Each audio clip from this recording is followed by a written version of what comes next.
Ooh, welcome back.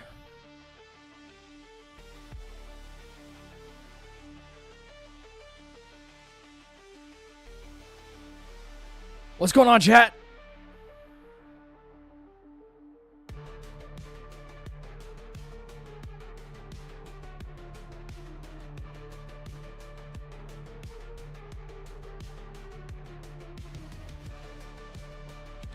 I said, what's going on, chat?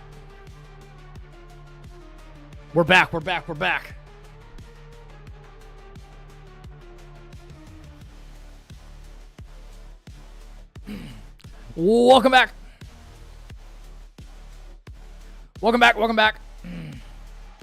My throat is sore.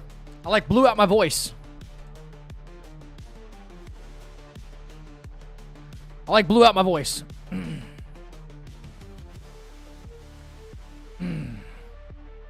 Shit. It's one of those days. What's up, Quick? Spaghetti Girl? Ragdoll, what's going on? I have lost my voice a little bit. So, I apologize in advance. I'm not going to ask what you did to do that. I got into a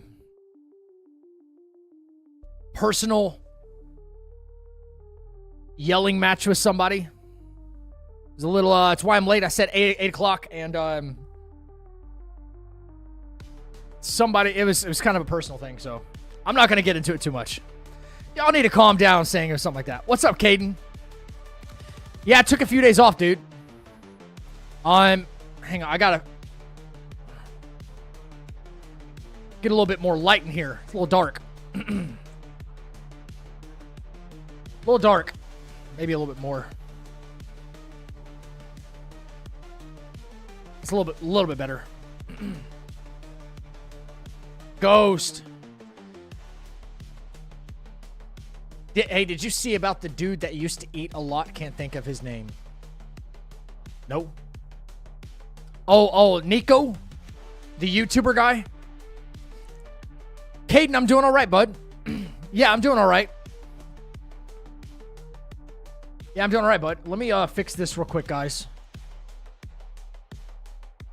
Got a little something going on with my my lighting today. It's a little weird. I think that might actually do it. There we go. Sorry. Yeah, Nico Cotto Avocado or some shit like that. Yeah. He lost 200 pounds or something like that. Something insane. But what he did is he filmed all this content to make everybody believe he was still... Because he's got all these sponsorships. He's got all these sponsorships through, these food companies and shit, right? Gecko Gingy cheered. X69. Hey, Gecko. Thank you for the 69. Giggity. Bits. Yes.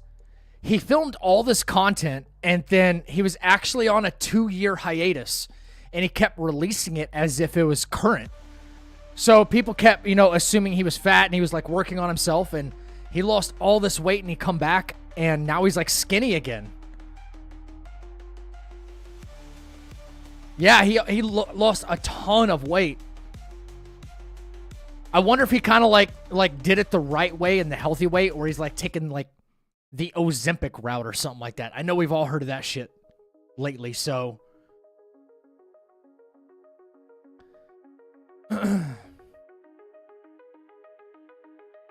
yeah, let me... I still got one more thing to do. It's been a few days since I've streamed, yeah. It was a social experiment. Well, it worked. Some people took the bait, some people didn't. Give me 1 second. I need to...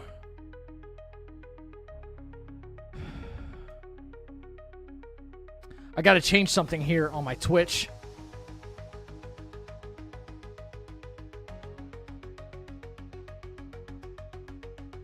Yeah,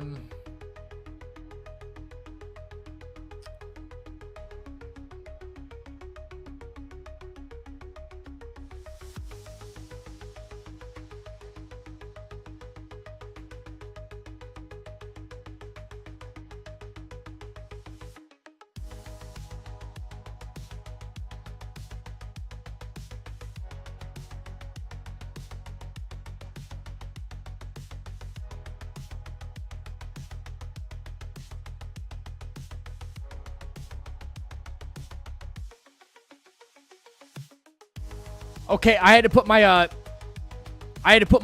channel point rewards back. Sorry. Like I said, it's been a few days since I've streamed.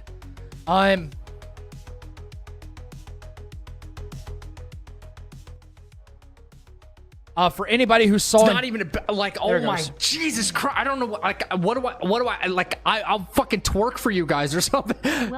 So anybody who saw my video in Discord, yeah, I had to take a few days off and figure something out.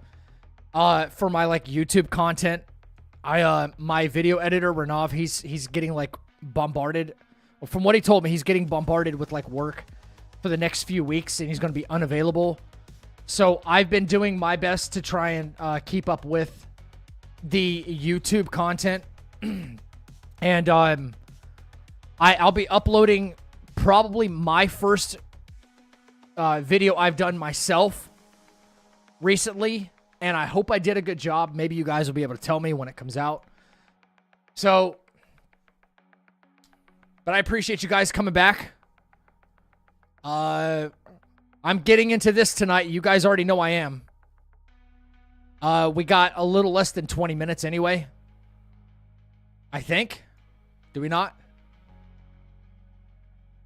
No, we got like 10 minutes. Yo, what's up, Hugh? Sorry, listen, I blew out my voice. I'm voting for Kamala. Hey. Listen, I'll be available from... Hey, Renav, what's up, bro? I've missed you. Okay, brother. Okay. Listen, no worries, dude. I've been trying to, like, hold it together myself. But listen, take care of yourself. Take care of your family. That comes first, brother. Always. And you know I got your back if you need anything. 10 minutes till what? Till the debate. This shit is about to be funny. Listen, I'm only here for the entertainment factor of it all. And politics shouldn't be for our entertainment, but this shit is like the Royal Rumble. That's who I believe in. Listen, I absolutely support anybody. I don't shame anybody for however you want to vote. If you have certain ways you want to swing, listen, that is totally fine. That is totally fine. I don't care if you vote one way. I don't care if you vote the other way. I don't care if you don't want to vote.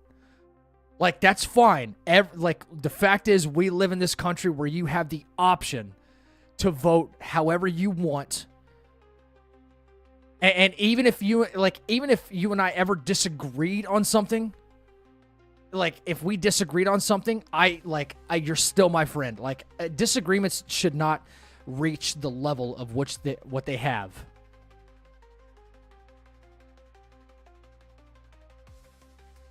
I think the fact that we live in a country where you can vote like however you want, that's a good thing, right?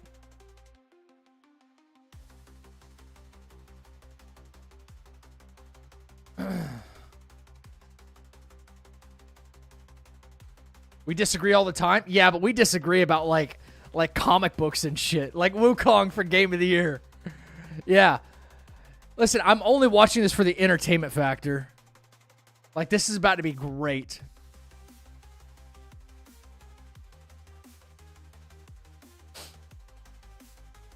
Like, this is about to be like The Rock versus like Hulk Hogan, like that huge WrestleMania match.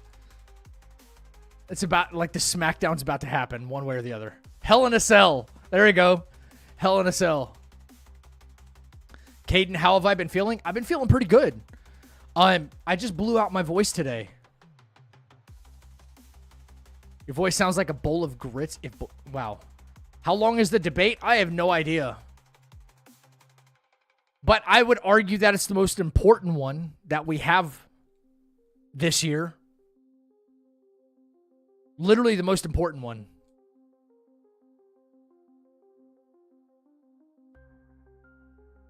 I'm sorry. I'll try and keep my vocal cords lubricated.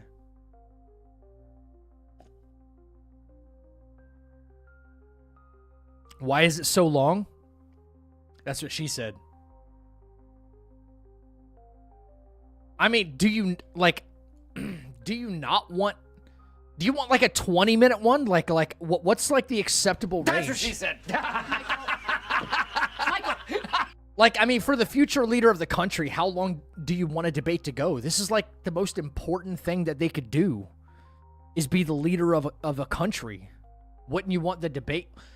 Don't you want all the answers? I mean, I do.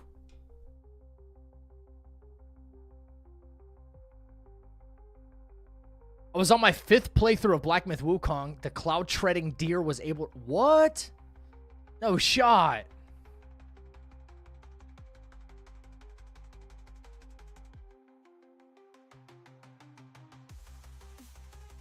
You're finally on Erlang. Brother. He's the mountain to climb. He is the mountain to climb.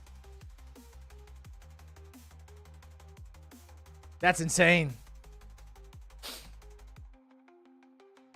You're amped right now, but I can't wait to watch that stream where it's like, oh my god. Everything is so rough with that Erlang. They're going to do whatever they want anyways. And not do anything they say they're going to do, so it don't even matter. So it don't even matter the debate. That's why I said I'm watching it only for like entertainment purposes. Well, you know, these fucking politicians, all they do is lie.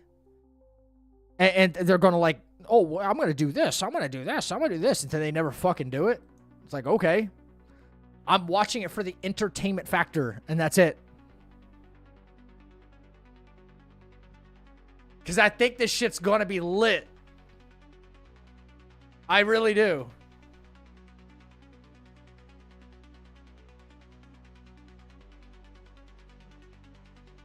It's going to be turd.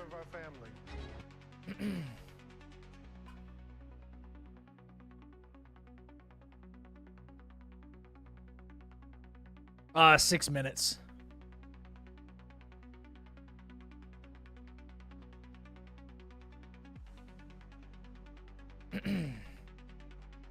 I agree with Gecko, though. They're going to do whatever the fuck they want. At the end of the day, they are. They don't give a shit. I promise you this. If the people in power actually gave a shit about my life and your life, our lives would be significantly different. Like, they have the power to actually, like enforce change. That's the whole point of it all. So, like, our lives would be significantly different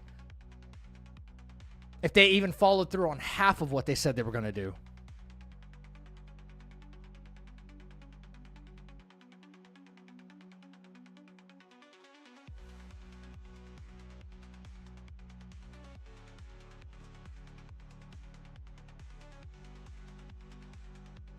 I mean, history just tells us that. I wish I was in Narnia right now. Bro, Narnia would be lit.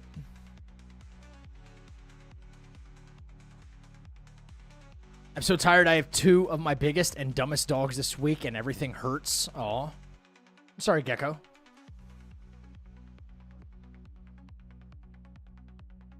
You hated that movie?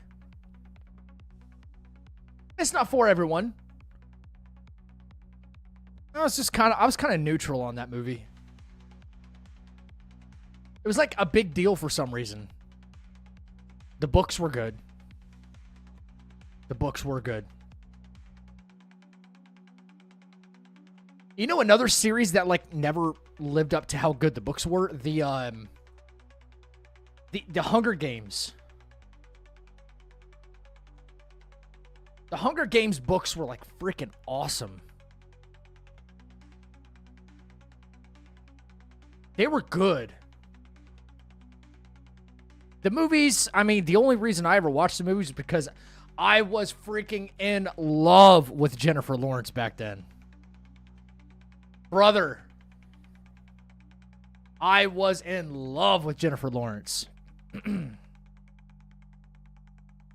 Yeah. Bro, give me the J-Law all day.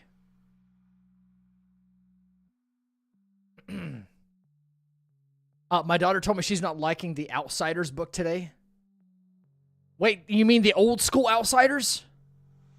The one that was adapted into, wait, the Greasers and stuff? Man, I read that shit when I was a kid. The Greasers, like, they made a movie that had, like Johnny Depp. What, was it Johnny Depp? No. Had, like, Patrick Swayze. All the up-and-coming people. J-Law is pretty but not stunning. Her personality makes up for it. That's why I was, like, in love with her. Like her personality when she was, like, at award shows and shit. And I'm ashamed to say that I, through no fault of my own, stumbled across her leaks when her phone got hacked. Swear to God, I stumbled across them. It was in, like, a Reddit feed. And I was like, yeah, bro, we all saw them. We all saw them. The Fappening released it all. Those people have no shame. The Fappening. Hey, like, they weren't half bad either. Tom Cruise was in The Outsiders? Yeah, he was. That's crazy. They were all so young then.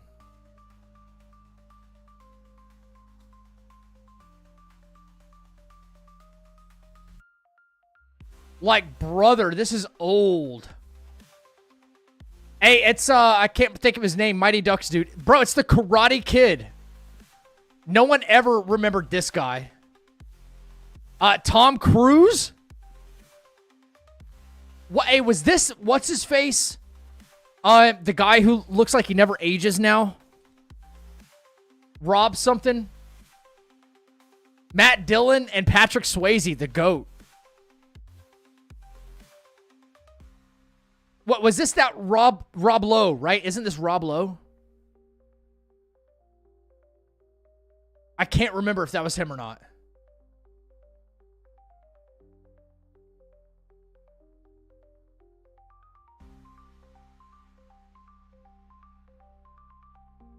Rob Lowe? Rob Lowe. Yeah, it's like Rob Lowe. Shout out to her. I don't believe anybody who says they didn't. Bro, shit. Like, the thing is our J-Law's leaks happened, and then she just, like, carried on like nothing fucking happened. She's like, yeah, it sucks. I'm violated. But, whatever. Now you got to see my butthole. And everyone was like, fuck yeah. J-Law was awesome about it, man. She didn't care. It sucks because, yeah, her privacy got, like, invaded, and I don't support that. But she took it in stride, for sure. She definitely took it in stride.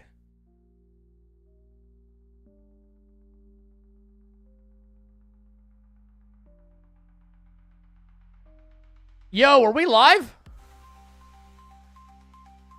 And former President Donald Trump. Their first face-to-face meeting in this presidential election, their first face-to-face meeting ever. A historic race for president upended just weeks ago. President Biden withdrawing after his last debate. Donald Trump now up against a new opponent. The candidates separated by the smallest of margins, essentially tied in the polls nationally and in the key battlegrounds, including right here in Pennsylvania, all still very much in play. The ABC News presidential debate starts right Rob Lowe was your nickname in college? No, it wasn't. Oh, okay, so just kidding. About to say, you were pretty popular then. We will chart a new way forward. Donald Trump. We will soon be a great nation again. Face to face. Historic. The ABC News presidential debate. Here now, David Muir. Oh, Son-in-Law is such a good movie. With Pauly Shore. Good evening, I'm David Muir, and thank you for joining us for tonight's ABC News presidential debate. We want to welcome viewers watching on ABC and around the world tonight. Yeah. President Kamala Harris and President Donald Trump are just moments away from taking the stage in this unprecedented race for president. And I'm Lindsay Davis. Tonight's meeting could be the most consequential event of their campaigns, with Election Day now less than 2 months away. For Vice President Kamala Harris, this is her first debate since President... Bro, who do you think's going to have the better jabs? Of course, that decision. Who do you think's going to be like, yeah, but what about this or something? Who do you think's going to like fire off the first shot? Rules of tonight's debate: 90 minutes with 2 commercial breaks. No topics or questions have been shared with the campaigns. The candidates will have 2 minutes to answer questions, and this is the. She can be pretty vicious. Seeing 2 minutes for rebuttals and 1 minute for. Oh, no live audience, so we don't get all that bullshit. On when it's their turn to speak. No pre-written notes allowed. There is no audience here tonight in this hall at the National Constitution Center. This is an intimate setting for 2 candidates who have never met. President Trump won the coin toss. He chose to deliver the final closing statement of the evening. They do a coin toss. This is like the Super Bowl. They do a coin toss. Vice President Kamala Harris and President Donald Trump. Oh, shit. All right, here we go. All right. Kamala Harris. Let's have a good debate. Thank you. Oh, Lord, here we go. Welcome to you both. It's wonderful to have you. It's an honor to have you both here tonight. Good evening. We are looking forward to a spirited and thoughtful. It's game time, baby. So let's get started. Oh, God, I want to here we go. begin tonight with the issue that voters repeatedly say is their number one issue, and that is the economy and the cost of living in this country. Vice President Yeah, Harris, shit's you and expensive, President dude. Trump were elected 4 years ago, and your opponent on the stage here tonight often asks his supporters, are you better off than you were 4 years ago? When it comes to the economy, do you believe Americans are better off than they were 4 years ago? So I was raised as a middle-class kid, and I am actually the only person on this stage who has a plan that is about lifting up the middle class and working people of America. I believe in the ambition, the aspirations, the dreams of the American people. And that is why I imagine and have actually a plan to build what I call an opportunity economy. Because here's the thing. We know that we have a shortage of homes and housing, and the cost of housing is too expensive for far too many people. We know that young families need support to raise their children, and I intend on extending a tax cut for those families of $6,000, which is the largest child tax credit that we have given in a long time. Brood, so you're right. Young families can afford to buy a crib, buy a car seat, buy clothes for their children. My passion, one of them, is small businesses. My mother raised my sister and me, but there was a woman who helped raise us. We call her our second Answer the mother. question, She's a though, small please. business owner. That's all I care love our about. small businesses. Just answer. My plan is to give a $50,000 tax deduction to start up small businesses, knowing they are part of the backbone of America's economy. My opponent, on the other hand, his plan is to do what he has done before, which is to provide a tax cut for billionaires and big corporations, which will result in $5 trillion to America's Bro deficit. looks tired. My opponent has a plan that I call the Trump's sales tax, which would be a 20% tax on everyday goods that you rely on to get through the month. Economists have said that Trump sales tax would actually result for middle-class families in about $4,000 more a year because of his policies and his ideas about what should be the backs of middle-class people paying for tax cuts for billionaires. President Trump, I'll give you 2 minutes. First of all, I have no sales tax. That's an incorrect statement. She knows that. We're doing tariffs on other countries. Other countries are going to finally, after 75 years, pay us back for Okay, what Ken. we've done for the world. Take care of yourself. And the tariff will be substantial in some cases. I took in billions and billions of dollars, as you know, from China. In fact, they never took the tariff off because there was so much money they can't. It would totally destroy everything that they've set out to do. They're taking in billions of dollars from China and other places. They've left the tariffs on. When I had it, I had tariffs, and yet I had no inflation. Yeah, she didn't answer the question, We've but had I like that terrible economy she's got an because idea for small inflation businesses. has- That's which good. is really known as a country buster. It breaks up countries. We have inflation like very few people have ever seen before, probably the worst in our nation's history. We were at 21%, but that's being generous because many things are 50, 60, 70, and 80% higher than they were just a few years ago. This has been a disaster for people, for the middle class, but for every class.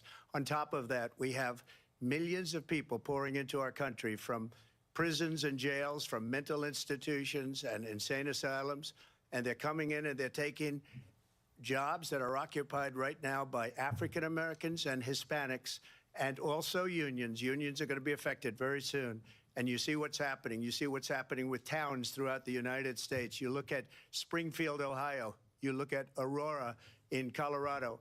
They are taking over the towns. They're taking over buildings. Bro, They're that going in Aurora, Colorado violently. shit is These are insane. the people that she and Biden led into our country, and they're destroying our country. They're dangerous. They're at the highest level of criminality, and we have to get them out. We have to get them out fast. And so it created one of the begins. greatest economies in the history of our country.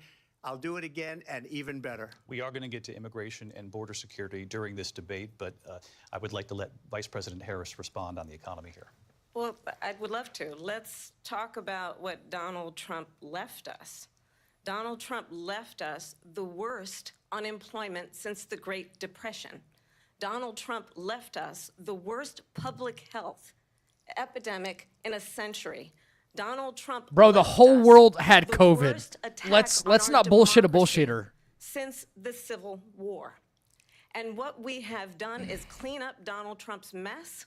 What we have done and what I intend to do is build on what we know are the aspirations and the hopes of the American people. But I'm going to tell you all in this debate tonight, you're going to hear from the same old Bro, tired COVID screwed up the playbook. entire world. A bunch of It's lies, like not, grievances. it's and not name exclusive to calling. us. What you're going to hear tonight is a detailed and dangerous plan called Project 2025 that the former president intends on implementing if he were elected again.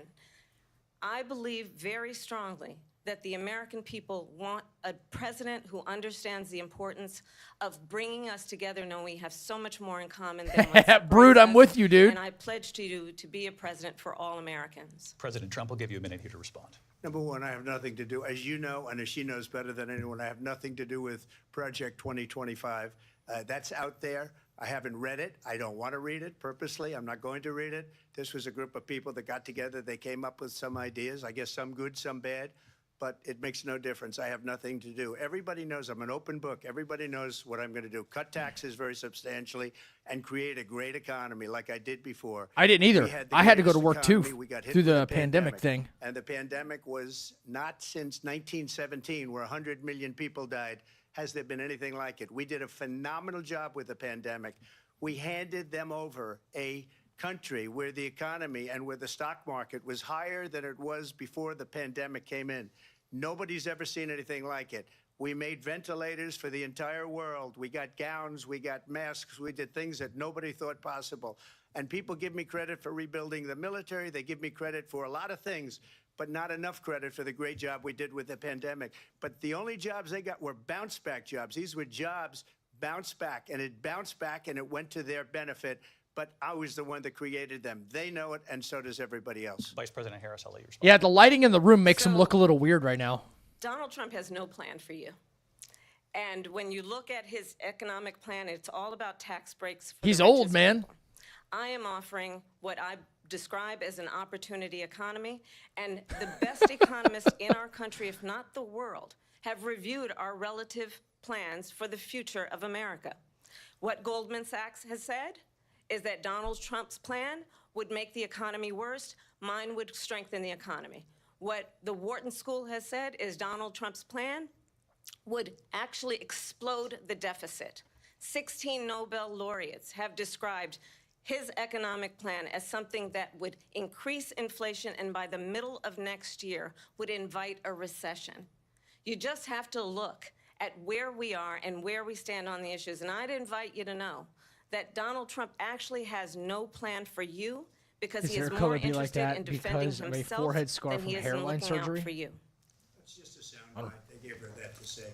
Look, I went to the Wharton School of Finance, and many of those professors, the top professors, think my plan is a brilliant plan. It's a great plan. It's a plan that's going to bring up our worth, our value as a country. It's going to make people want to be able to go and work and create jobs and create a lot of good, solid money for our country. And just to finish off, she doesn't have a plan. She copied Biden's plan, and it's like 4 sentences, like run, spot, run.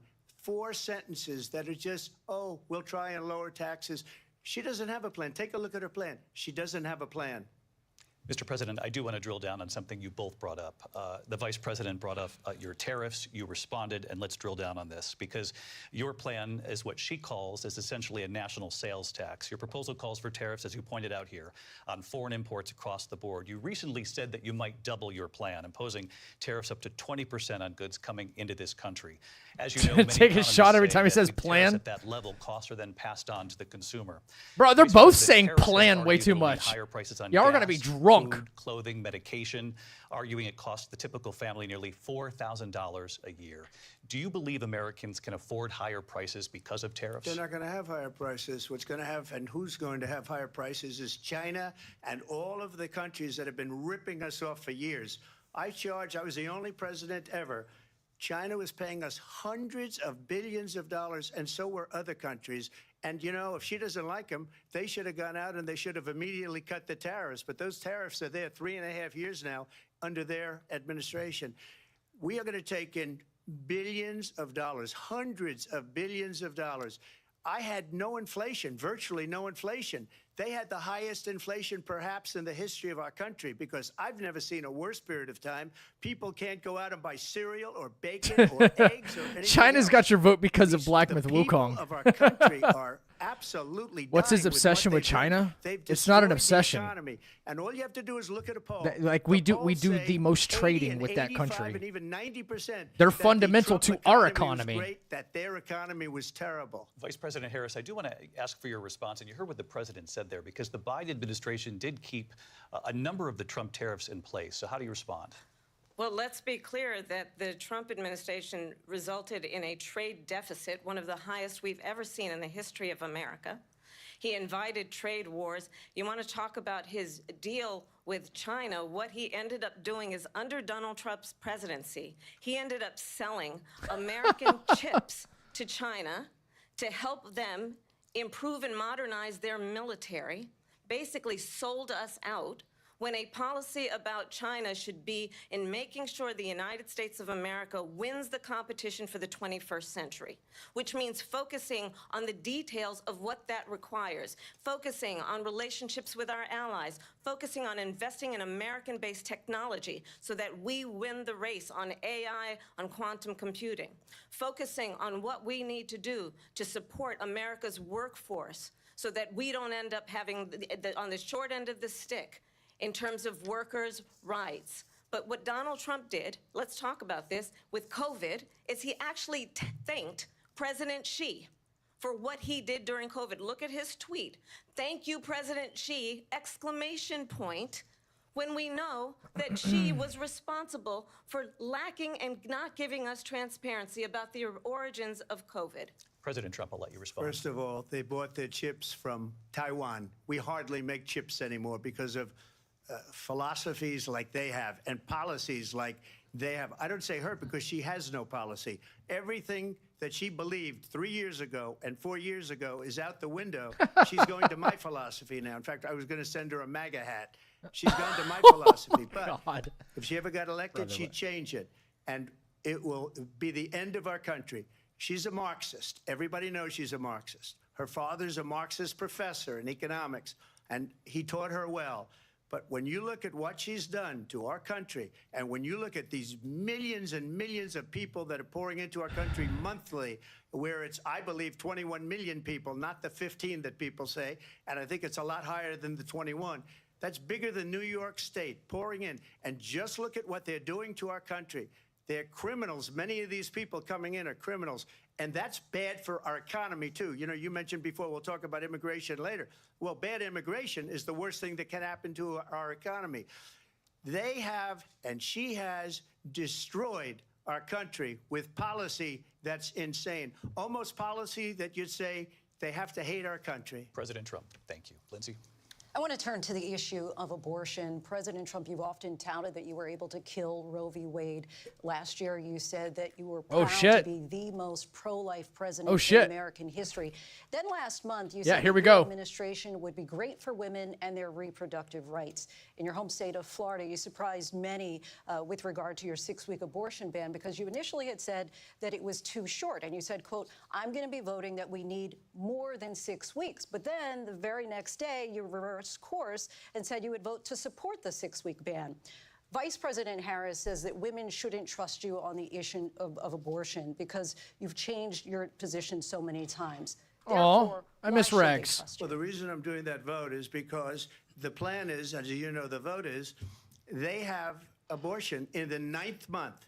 They even have, and you can look at the governor of West Virginia, the previous governor of West Virginia, not the current governor, who's doing an excellent job, but the governor before, he said the baby will be born and we will decide what to do with the baby. In other words, we'll execute the baby. And that's why I did that, because that predominates, because they're radical. The Democrats are radical in that. And her vice presidential pick, which I think was a horrible pick, by the way, for our country, because he is really out of it. But her vice presidential pick says abortion in the 9th month is absolutely fine. He also says execution after birth. It's execution, no longer abortion, because the baby is born, is okay. And that's not okay with me, hence the vote. But what I did is something for 52 years. They've been trying to get Roe v. Wade into the states. And through the genius and heart and strength of 6 Supreme Court justices, we were able to do that. Now, I believe in the exceptions for rape, incest, and life of the mother. I believe strongly in it. Ronald Reagan did also. 85% of Republicans do. Exceptions, very important. But we were able to get it, and now states are voting on it. And for the first time, you're going to see, look, this is an issue that's torn our country apart for 52 years. Every legal scholar, every Democrat, every Republican, liberal, conservative, they all wanted this issue to be brought back to the states where the people could vote. And that's what happened. Now, Ohio, the vote was somewhat liberal. Kansas, the vote was somewhat liberal, much more liberal than people would have thought. But each individual state is voting. It's the vote of the people now. It's not tied up in the federal government. I did a great service in doing it. It took courage to do it. And the Supreme Court had great courage in doing it. And I give tremendous credit to those. Yeah, I don't agree with that, Gecko. There is no state in this country where it is legal to kill a baby after it's born. Madam Vice President, I want to get your response to President Trump. Well, as I said, you're going to hear a bunch of lies, and that's not actually a surprising fact. Let's understand how we got here. Donald Trump hand-selected 3 members of the United States Supreme Court with the intention that they would undo the protections of Roe v. Wade. And they did exactly as he intended. And now in over 20 states, there are Trump abortion bans, which make it criminal for a doctor or nurse to provide health care. In one state, it provides prison for life.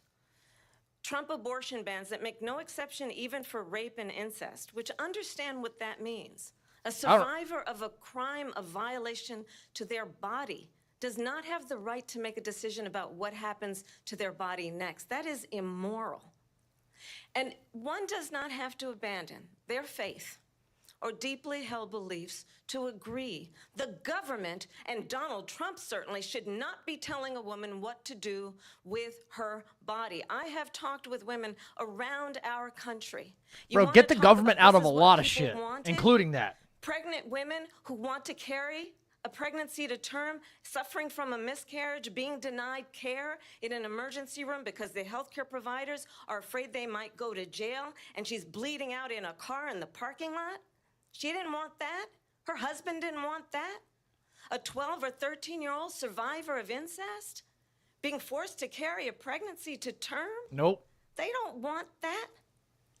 And I pledge to you, when Congress passes a bill to put back in place the protections of Roe v. Wade, as President of the United States, I will proudly sign it into law. But understand, if Donald Trump were to be reelected, he will sign a national abortion ban.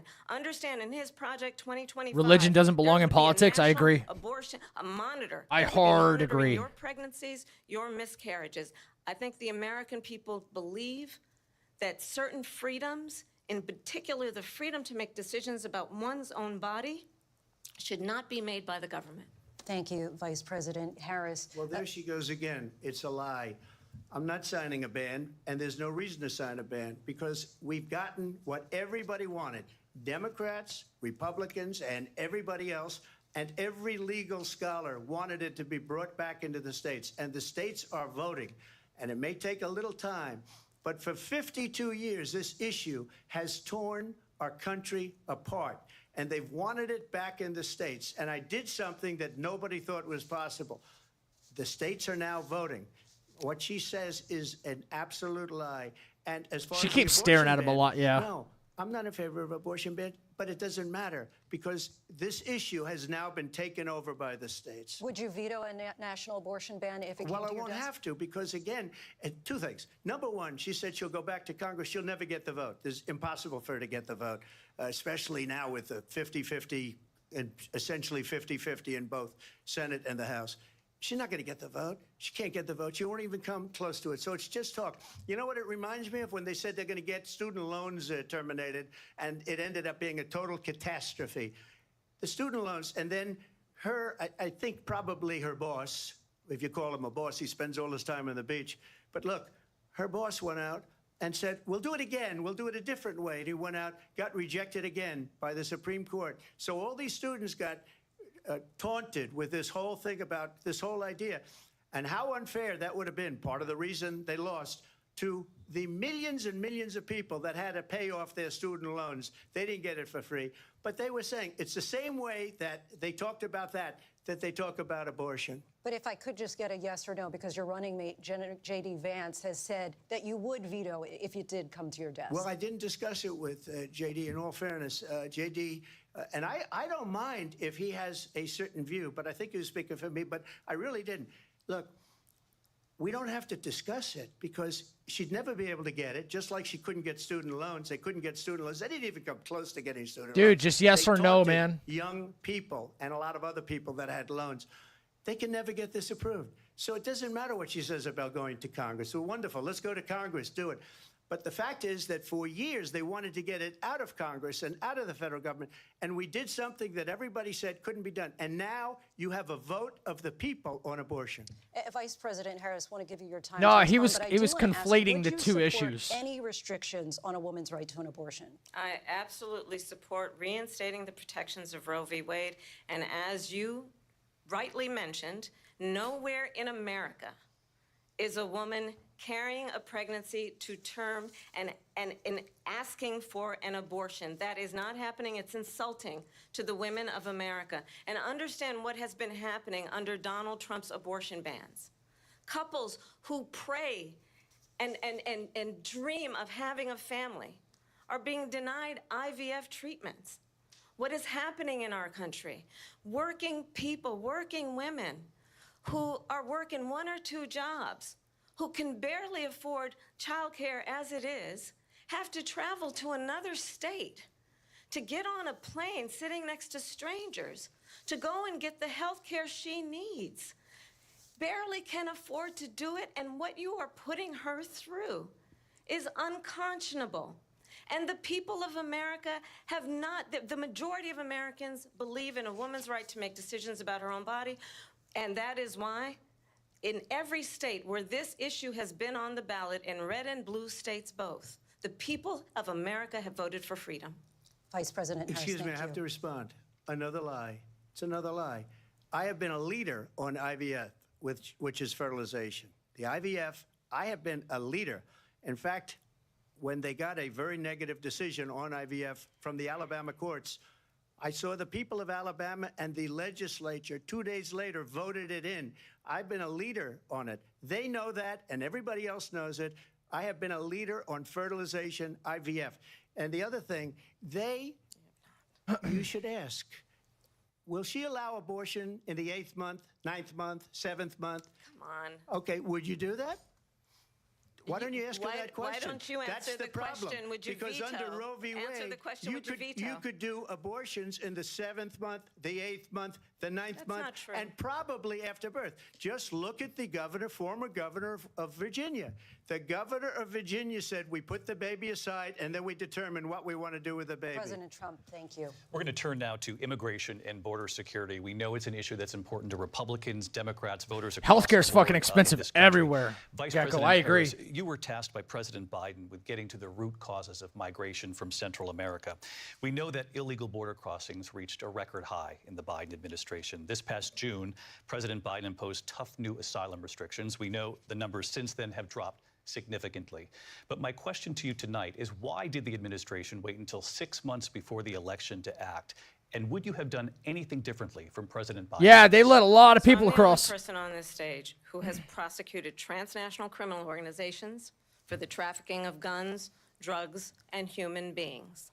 And let me say that the United States Congress, including some of the most conservative members of the United States Senate, came up with a border security bill which I supported. And that bill would have put 1,500 more border agents on the border to help those folks who are working there right now overtime trying to do their job. It would have allowed us to stem the flow of fentanyl coming into the United States. I know there are so many families watching tonight who have been Still not answering the question. by the surge of fentanyl in our country. That bill would have put more resources to allow us to prosecute transnational criminal organizations for trafficking in guns, drugs, and human beings. You're still late to the party. That bill? Over Donald Trump 3 got on the years. phone, Over 3.5 called some years. folks in Congress and said, kill the bill. And you know why? Because he'd prefer to run on a problem instead of fixing a problem. And understand, this comes at a time where the people of our country actually need a leader who engages in solutions, who actually addresses the problems at hand. But what we have in the former president is someone who would prefer to run on a problem instead of fixing a problem. Answer And the I'll tell you question, something, though. He's going to talk about immigration a lot tonight, even when it's not the subject that is being raised. Answer it, though. And I'm going to actually do something really unusual, and I'm going to invite you to attend one of Donald Trump's rallies, because it's a really interesting thing to watch. You will see during the course of his rallies, he talks about fictional characters like Hannibal Lecter. He will talk Yeah, about but no, the windmill question was, cost why'd you do it cancer. 3.5 years And what you later? will also notice is that Which is people what start happened. leaving his She didn't rallies answer. early out of exhaustion and boredom. And I will tell you, the one thing you will not hear him talk about is you. You will not hear him talk about Why did your they go needs, 3.5 your years dreams, before and your doing needs anything and about your it? desires. I know she And I'll supported tell the you, I bill. Like, believe I'm not you contending with that. deserve That's a not an president answer to the who actually question. puts you first, and I pledge to you that I will. Vice President Harris, thank you. President Trump, on that point, I want to get your response. Well, I would like to respond. Let me just ask, though, why did you try to kill that bill, and successfully so? That would have put thousands of additional agents and officers on the border. First, let me respond as to the Please. rallies. She said people start leaving. People don't go to her rallies. There's no reason to go. And the people that do go, she's bussing them in and paying them to be there, and then showing them in a different light. So she can't talk about that. People don't leave my rallies. We have the biggest rallies, the most incredible rallies in the history of politics. That's because people want to take their country back. Our country is being lost. We're a failing nation. And it happened 3.5 years ago. And what's going on here, you're going to end up in World War III, just to go into another subject. What they have done to our country by allowing these millions and millions of people to come into our country, and look at what's happening to the towns Me all either, over Brood. the United States. And a lot of towns don't want to talk. It's not going to be Aurora or Springfield. A lot of towns don't want to talk about it because they're so embarrassed by it. In Springfield, they're eating the dogs, the people that came in. They're eating the cats. They're eating the pets of the people that live there. And this is what's happening. Yeah, a lady in got our arrested country. for eating And this it's a random shame. lady's cat As or far something as like that. Rallies are concerned, as far It as was insane. The reason they go is they like what I say. They want to bring our country back. They What's wanna up, make Chappie? America great Hey, again. we're just Very here for the simple chaos phrase, right now, make dude. America great again. She's destroying this country, and if she becomes president, this country doesn't have a chance of success. Not only success, we'll end up being Venezuela on steroids. I just want to clarify here. You bring up Springfield, Ohio, and ABC News did reach out to the city manager there. He told us there have been no credible reports of specific claims of pets being harmed, injured, or abused by individuals within the immigrant community. Well, All I've this, seen people on television. Let me just say here, this is The the people on television. Yeah. The dog was taken and used for food. So maybe he said that, and maybe that's a good Yeah. thing to say for a city manager. I'm not taking this from But television. the people are I'm on taking it from television the city saying manager. their dog was eaten by the people that went there. Again, the Springfield city manager says there's no evidence of that. Vice We'll President find Harris, out. I'll let you respond to the rest of what you've heard. You talk about extreme. you know, this is, I think, one of the reasons why in this election, I actually have the endorsement of 200 Republicans who have formerly worked with President Bush, Mitt Romney, and John McCain, including the endorsement of former Vice President Dick Cheney and Congress member Liz Cheney.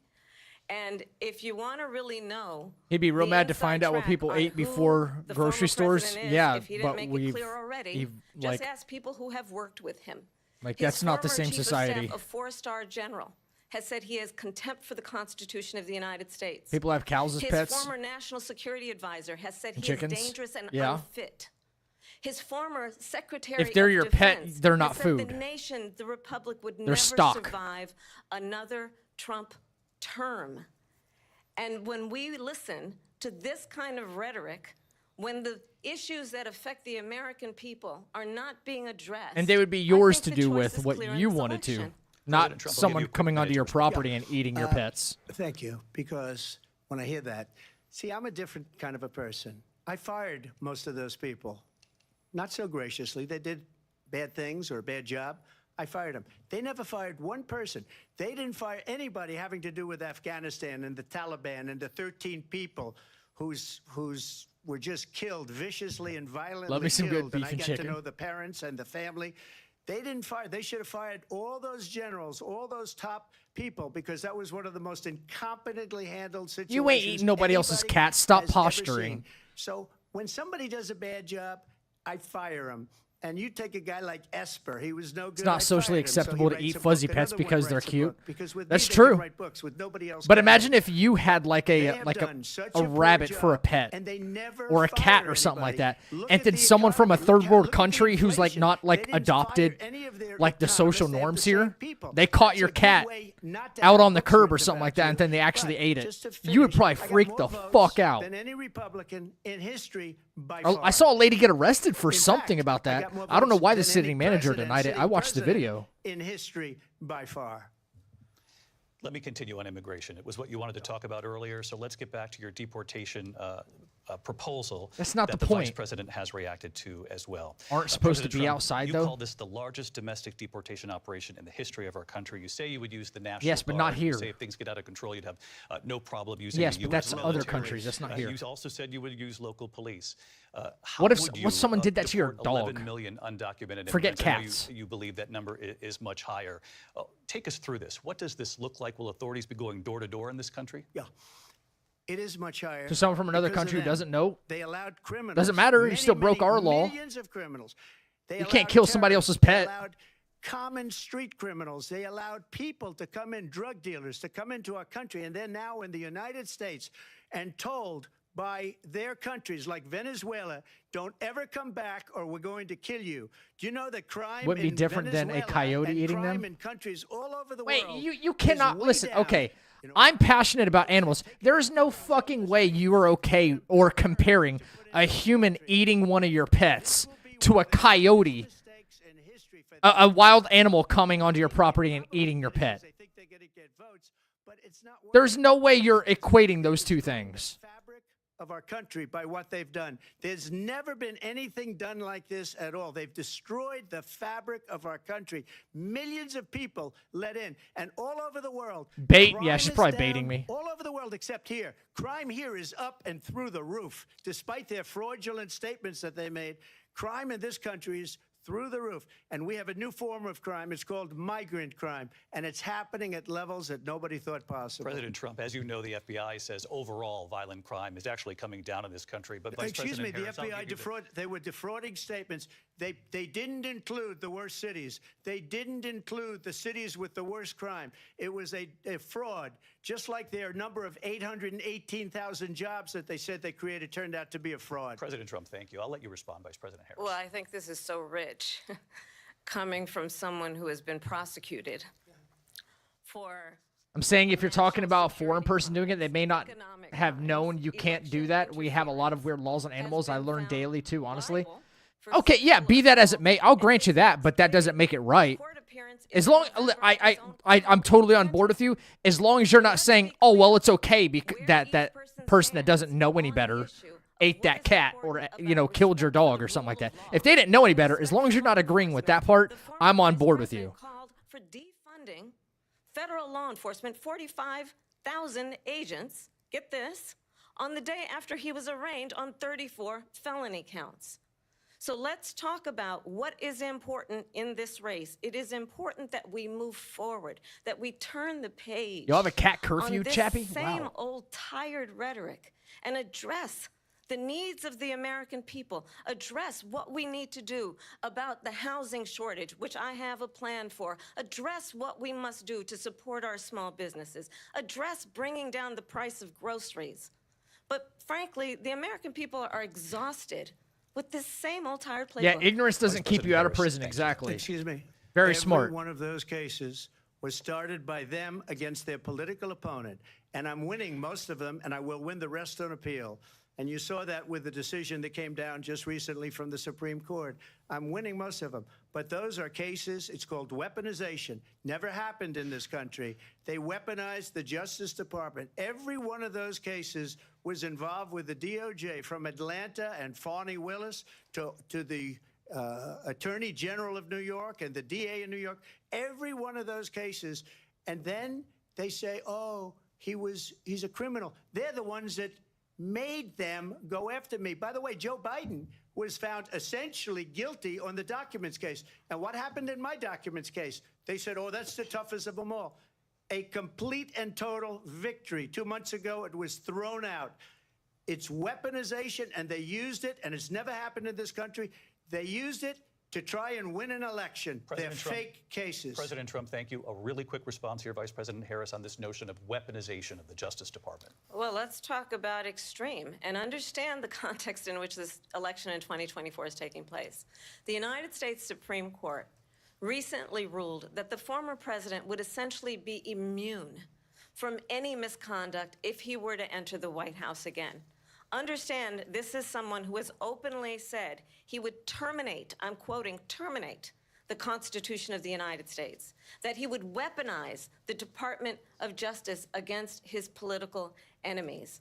Someone who has openly expressed disdain for members of our military. Understand what it would mean if Donald we got Trump two were goats back in the house. White House with no guardrails, because certainly we know now the court won't stop him. We know J.D. Vance is not going to stop him. It's up to the American people Vice President stop Harris, him. thank you. Lindsay? Vice President Harris, in your last run for president.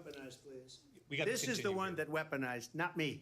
She weaponized. I probably took a bullet to the head because of the things that they say about me. They talk about democracy. I'm a threat to democracy. They're the threat to democracy with a fake Russia investigation We do have a lot that went nowhere. We have a lot to get to. Lindsay? Vice President Harris, in your last run for president, you said you wanted to ban fracking. Now you don't. You wanted mandatory government buyback programs for assault weapons. Now your campaign says you don't. You supported decriminalizing border crossings. Now you're taking a harder line. I know you say that your values have not changed. So then why have so many What of your is policy 5D positions changed? Uno? So my values have Oh, not shit. changed, and I'm going to discuss at least every point that you've made. But in particular, let's talk about fracking, because we're here in Pennsylvania. I made that very clear in 2020.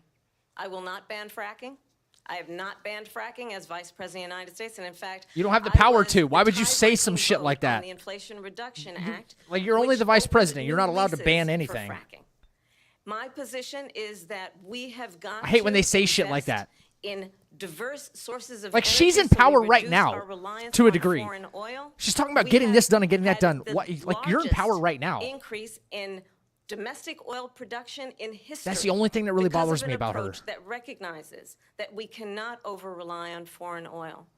As it relates to my values, let me tell you, I grew up a middle-class kid raised by a hardworking mother who worked and saved and was able to buy our first home when I was a teenager. The values I bring to the importance of home ownership, knowing not everybody got handed $400 million on a silver platter and then filed bankruptcy 6 times. Yes, but like It's a you value can't that I boast bring to like my that. I work didn't to do say this. we are going to work Like with it's a the win private for you sector when and you don't home have the builders power to do it in to the first increase place. 3 million homes. I don't care if it's increase technically by correct. 3 million It's homes by the end of disingenuous. my first term. My work that is related to having a friend when I was in high school who was sexually assaulted by her stepfather, And my focus Yes, then thank you. on Stop protecting adding women shit and that's children zero from violent relevance in the crime is topic. based on a value I don't give a that is fuck deeply where you grounded grew in up the or what you did. importance of Answer the standing fucking up for those question. who are most That is vulnerable. it. My work that is about protecting Social Security and Medicare is based on long-standing work that I have done, protecting seniors from scams. My values have not changed. And what is important is that there is a president who actually brings values and a perspective that is about lifting people up and not beating people down and name calling. The true measure of the leader is the leader who actually understands the strength is not in beating people down. This is it's just in saying lifting shit. people up. I intend to This be is just saying that shit. president. President Trump, your Well, response? first of all, I wasn't given $400 million. I wish I was. My father was a Brooklyn builder, Brooklyn, Queens, and a great father, and I learned a lot from him. But I was given a fraction of that, a tiny fraction, and I built it into many, many billions of dollars, many, many billions. And when people see it, I know. It's from both sides. So we don't have to talk about that. Fracking, she's been against it for 12 years. Defund the police, she's been against that forever. She gave all that stuff up very wrongly, very horribly, and everybody's laughing at it, okay? They're all laughing at it. She gave up at least 12 and probably 14 or 15 different policies. Like, she was big on defund the police. In Minnesota, she went out, wait a minute, I'm talking now, if you don't mind, please. Does that sound familiar? Oh, God. Whoa! He's going after the throat. In Minnesota, and wanted to let criminals Does that sound familiar? that killed people, that burned down Minneapolis, she went out and raised money to get them out of jail. She did things that nobody would ever think of. Now she wants to do transgender operations on illegal aliens that are in prison. This is a radical left liberal that would do this. She wants to confiscate your guns, and she will never allow fracking in Pennsylvania. If she won the election, fracking in Pennsylvania will end on day one. Just to finish one thing, so important in my opinion. So I got the oil business going like nobody has ever done before. When they took over, they got rid of it, started getting rid of it, and the prices were going up the roof. They immediately let these guys go to where they were. I would have been 5 times, 4 times, 5 times higher, because you're talking about 3.5 years ago. They got it up to where I was because they had no choice, because the prices of energy were quadrupling and doubling. You saw what happened to gasoline. So they said, let's go back to Trump. But if she won the election, the day after that election, they'll go back to destroying our country, and oil will be dead, fossil fuel will be dead. We'll go back to windmills, and we'll go back to solar, where they need a whole desert to get some energy to come out of. You ever see a solar plant? By the way, I'm a big fan of solar, but they take 400, 500 acres of desert President soil. Trump, we have a These lot are of not good issues things that we for the have to get environment, to. as We're she out of time. understands. Thank you. Lindsay, thank you. We have an election in just 56 days. Can't do that, I man. want to talk about the peaceful transfer of power, which, of course, we all know is a cornerstone of our democracy, and the role of a president Not in a moment tripling, of no. crisis. Never. Mr. President, on January 6th, you told your supporters to march to the Capitol. You said you would be right there with them. The country and the world saw what played out at the Capitol that day, the officers coming under attack. Aides in the West Wing say you watched it unfold on television off the Oval Office. You did send out tweets, but it was more than 2 hours before you sent out that video message telling your supporters to go home. Is there anything you regret about what you did on that day? You just said a thing that isn't covered. Peacefully and patriotically, I said during my speech, not later on. Peacefully and patriotically. And nobody on the other side was killed. Ashley Babbitt was shot by an out-of-control police officer that should have never, ever shot her. It's a disgrace. But we didn't do this group of people that have been treated so badly. I ask, what about all the people that are pouring into our country and killing people that she allowed to pour in? She was the border czar, remember that. She was the border czar. She doesn't want to be called the border czar because she's embarrassed by the border. In fact, she said Nothing peaceful in politics. Oh, I'm surprised you're not talking about the border yet. You're damn right. That's because she knows what a bad job they've done. What about those people? When are they going to be prosecuted? When are these people from countries all over the world, not just South America, they're coming in from all over the world, David, all over the world, And crime rates are down all over the world because of it. But let me just one ask of those, David, one of those people going to be prosecuted. One of the people that burned down Minneapolis going to be prosecuted. Or in Seattle, they went into Seattle. They took over a big percentage of the city of Seattle. One of those people. I remember when that happened. But let me just ask you. You might ask her that question. You were the president. You were watching it unfold on television. It's a very simple question as we move forward toward another election. Is there anything you regret about what you did on that day? Yes or no? I had nothing to do with that other than they asked me to make a speech. I showed up for a speech. I said, I think it's going to be big. I went to Nancy Pelosi and the mayor of Washington, D.C., and the mayor put it back in writing, as you know. I said, you know, this is going to be a very big rally or whatever you want to call it. And again, it wasn't done by me. It was done by others. I said, I'd like to give you 10,000 National Guard or soldiers. They rejected me. Nancy Pelosi rejected me. It was just 2 weeks ago, her daughter has a tape of her saying she is fully responsible for what happened. They want to get rid of that tape. It would have never happened if Nancy Pelosi and the mayor of Washington did their jobs. I wasn't responsible for security. Nancy Pelosi was responsible. She didn't do her job. The question was about you as president, not about former Speaker Pelosi, but I do want Vice President Harris to respond here. I was at the Capitol on January 6th. I was the vice president-elect. I was also an acting senator. I was there. And on that day, the president of the United States incited a violent mob to attack our nation's capital. Yeah, like 2 or 3 questions actually get answered the whole fucking time. Capital. On that day, 140 law enforcement officers were injured, and some died. And understand, the former president has been indicted and impeached for exactly that reason. But this is not an isolated situation. Let's remember Charlottesville, where there was a mob of people carrying tiki torches, spewing anti-Semitic hate. And what did the president then at the time say? There were fine people on each side. Let's remember that when it came to the Proud Boys, a militia, the president said, the former president said, stand back and stand by. So for everyone watching who remembers what January 6th was, I say we don't have to go back. Let's not go back. We're not going back. It's time to turn the page.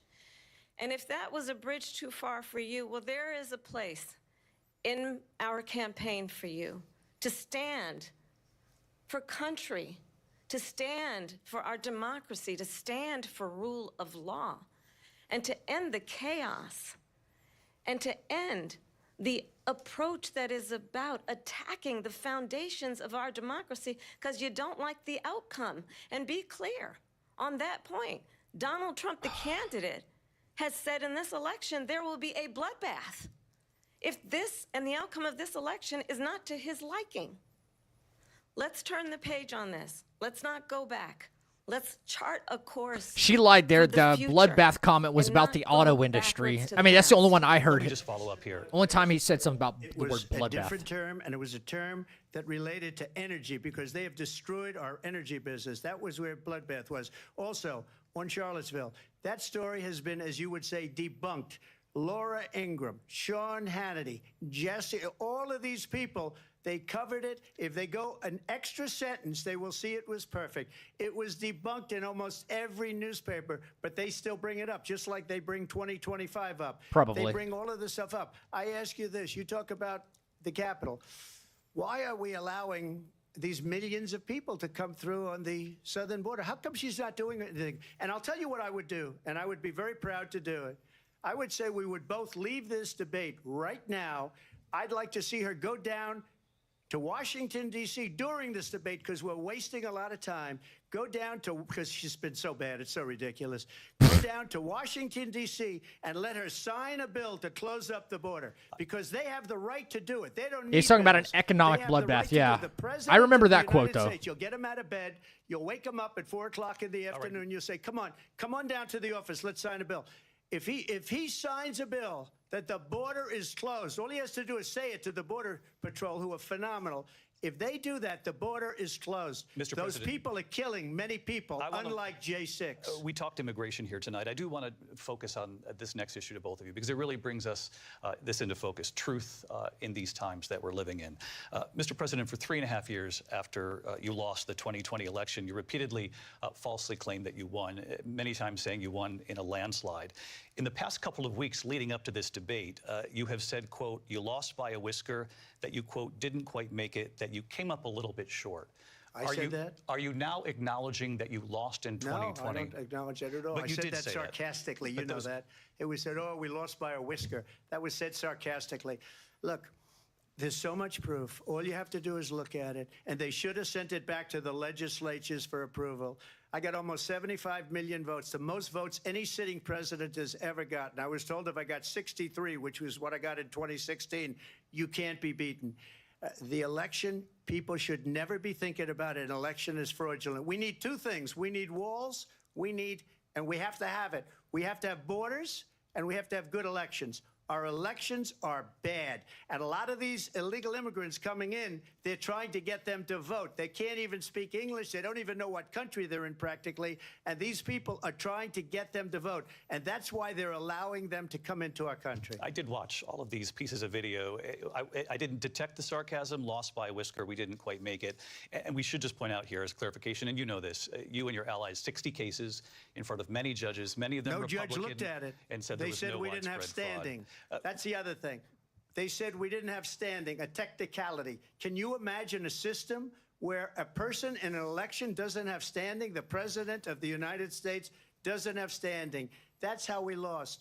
If you look at the facts, and I'd love to have you'll do a special on it. I'll show you Georgia, and I'll show you Wisconsin, and I'll show you Pennsylvania, and I'll show you. We have so many facts and statistics, but you know what? That doesn't matter because we have to solve the problem that we have right now. That's old news. And the problem that we have right now is we have a nation in decline, and they have put it into decline. We have a nation that Electric is dying, fences David. help? Mr. President, thank you. Vice President Harris, you heard the president there tonight. He said he didn't say that he lost by a whisker. So he still believes he did not lose the election that was won by President Biden and yourself. But I do want to ask you about something that's come up in the last couple of days. This was a post from President Trump about this upcoming election just weeks away. He said, when I win, those people who cheated, and then he lists donors, voters, election officials, he says will be prosecuted to the fullest extent of the law, which will include long-term prison sentences. One of your campaign's top lawyers responded saying, we won't let Donald Trump intimidate us. We won't let him suppress the vote. Is that what you believe he's trying to do here? Donald Trump was fired by 81 million people. So let's be clear about that. And clearly he is having a very difficult time processing that.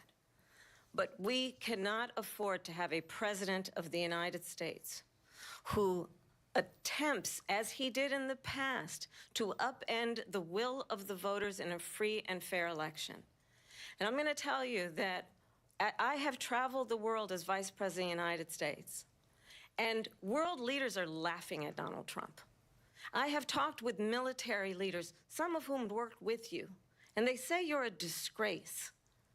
And when you then talk in this way in a presidential debate and deny what over and over again are court cases you have lost because you did, in fact, lose that election, it leads one to believe that perhaps we do not have in the candidate to my right the temperament. Oh, yeah, the memes are going to be crazy. The ability to not be confused about fact. That's deeply troubling, and the American people deserve better. I'll give you 1 minute to respond, Mr. President. Let me just say about world leaders. Viktor Orban, one of the most respected men, they call him a strong man. He's a tough person, smart. Prime Minister of Hungary. They Professor said, X. why is the whole world blowing up? 3 years ago, it wasn't. Why is it blowing up? He said, because you need Trump back as president. They were afraid of him. China was afraid, and I don't like to use the word afraid, but I'm just quoting him. China was afraid of him. North Korea was afraid of him. Look at what's going on with North Korea, by the way. He said Russia was afraid of him. I ended the Nord Stream 2 pipeline, and Biden put it back on day one, but he ended the XL pipeline. The XL pipeline in our country. He ended that. But he let the Russians build a pipeline going all over Europe and heading into Germany, the biggest pipeline in the world. Look, Viktor Orban said it. He said the most respected, most feared person is Donald Trump. We had no problems when Trump was president. Yeah, we need Stellar Blade too. Didn't that come out of South Korea? Pathetic man that you saw at a debate just a few months ago, that if he weren't in that debate, he'd be running instead of her. She got no votes. He got 14 million votes. What you did, you talk about a threat to democracy. He got 14 million votes, and they threw him out of office. And you know what? I'll give you a little secret. He hates her. He can't stand her. But he got 14 million votes. Holy shit. She got 0 votes. And when she ran, she was the first one to leave because she failed. And now she's running. I don't understand it, but I'm okay with it because your time is I think up. we're going to do very well. We've got a lot more to get to. Turning now to the Israel-Hamas war and the hostages who are still being held, Americans among them. Vice President Harris, in December, you said, quote, Israel has a right to defend itself, but you added, quote, it matters how, saying international humanitarian law must be respected. Israel must do more to protect innocent civilians. You said that 9 months ago. Now an estimated 40,000 Palestinians are dead, nearly 100 hostages. Yeah, we got this bullshit going on, and we're all Just here last just week, waiting Prime for Minister GTA Benjamin 6, man. Netanyahu said there's not a deal in the making. President Biden has not been able to break through the stalemate. How would you do it? Did they extend it? Let's understand how we got here. Are you serious? On October 7, Hamas, a terrorist organization, No, I'll see it after this. slaughtered 1,200 Israelis. Many of them young people who were Oh, simply attending my a God. concert. Women were horribly raped. And so absolutely, I said then, I say now, Israel has a right to defend itself. We would. And how it does so matters. Want to go over the PS5 Because it is also showcase true, too. Far too many innocent Palestinians have been killed. Children, mothers. What we know is that this war must end. It must end immediately, and the way it will end No, is we trust need me, a I need it for ceasefire content. deal, and we need the hostages out. And so we will continue to work around the clock on that. Work around the clock, also understanding I'm that fixing we my camera. must chart a course for a two-state solution. And in that solution, there must be security for the Israeli people and Israel, and in equal measure for the Palestinians. But the one thing I will Yeah, I think assure so. you always, I will always give Israel the ability to defend itself, in particular as it relates to Iran and any threat that Iran and its proxies pose to Israel. But we must have a two-state solution where we can rebuild Gaza, where the Palestinians have security, self-determination, and the dignity they so rightly deserve. President Trump, how would you negotiate with Netanyahu and also Hamas in order to get the hostages out and prevent the killing of more innocent civilians in Gaza? If I were president, it would have never started. If I were president, Russia would have never, ever, I know Putin very well, he would have never, and there was no threat of it either, by the way, for 4 years, have gone into Ukraine and killed millions of people when you add it up, far worse than people understand what's going on over there. But when she mentions about Israel, all of a sudden, she hates Israel. She wouldn't even meet with Netanyahu when he went to Congress to make a very important speech. She refused to be there because she was at a sorority party of hers. She wanted to go to the sorority party. She hates Israel. If she's president, I believe that Israel will not Concord exist bombed. within 2 years from now. And I've been pretty good at predictions, and I hope I'm wrong about that one. She hates Israel. At the same time, in her own way, she hates the Arab population because the whole place is going to get blown up. Arabs, Jewish people, Israel will be gone. It would have never happened. Iran was broke under Donald Trump. Now Iran has Okay, but it has $300 happened. billion How would because you they took off all negotiate the a sanctions peaceful that I had. deal? Iran had no money for Hamas or Hezbollah or any of the 28 different spheres of terror, and they are spheres of terror, horrible terror. They had no money. It was a big story, and you know it. You covered it very well, actually. They had no money for terror. They were broke. Now they're a rich nation, and now what they're doing is they're spreading that money around. Look at what's happening with the Houthis and Yemen. Look at what's going on in the Middle East. this would have never happened. I will get that settled and fast, and I'll get the war with Ukraine and Russia ended. If I'm president-elect, I'll get it done before even becoming president. Vice President Harris, he says you hate Israel. That's absolutely not true. I have my entire career and life supported Israel and the Israeli people. He knows that.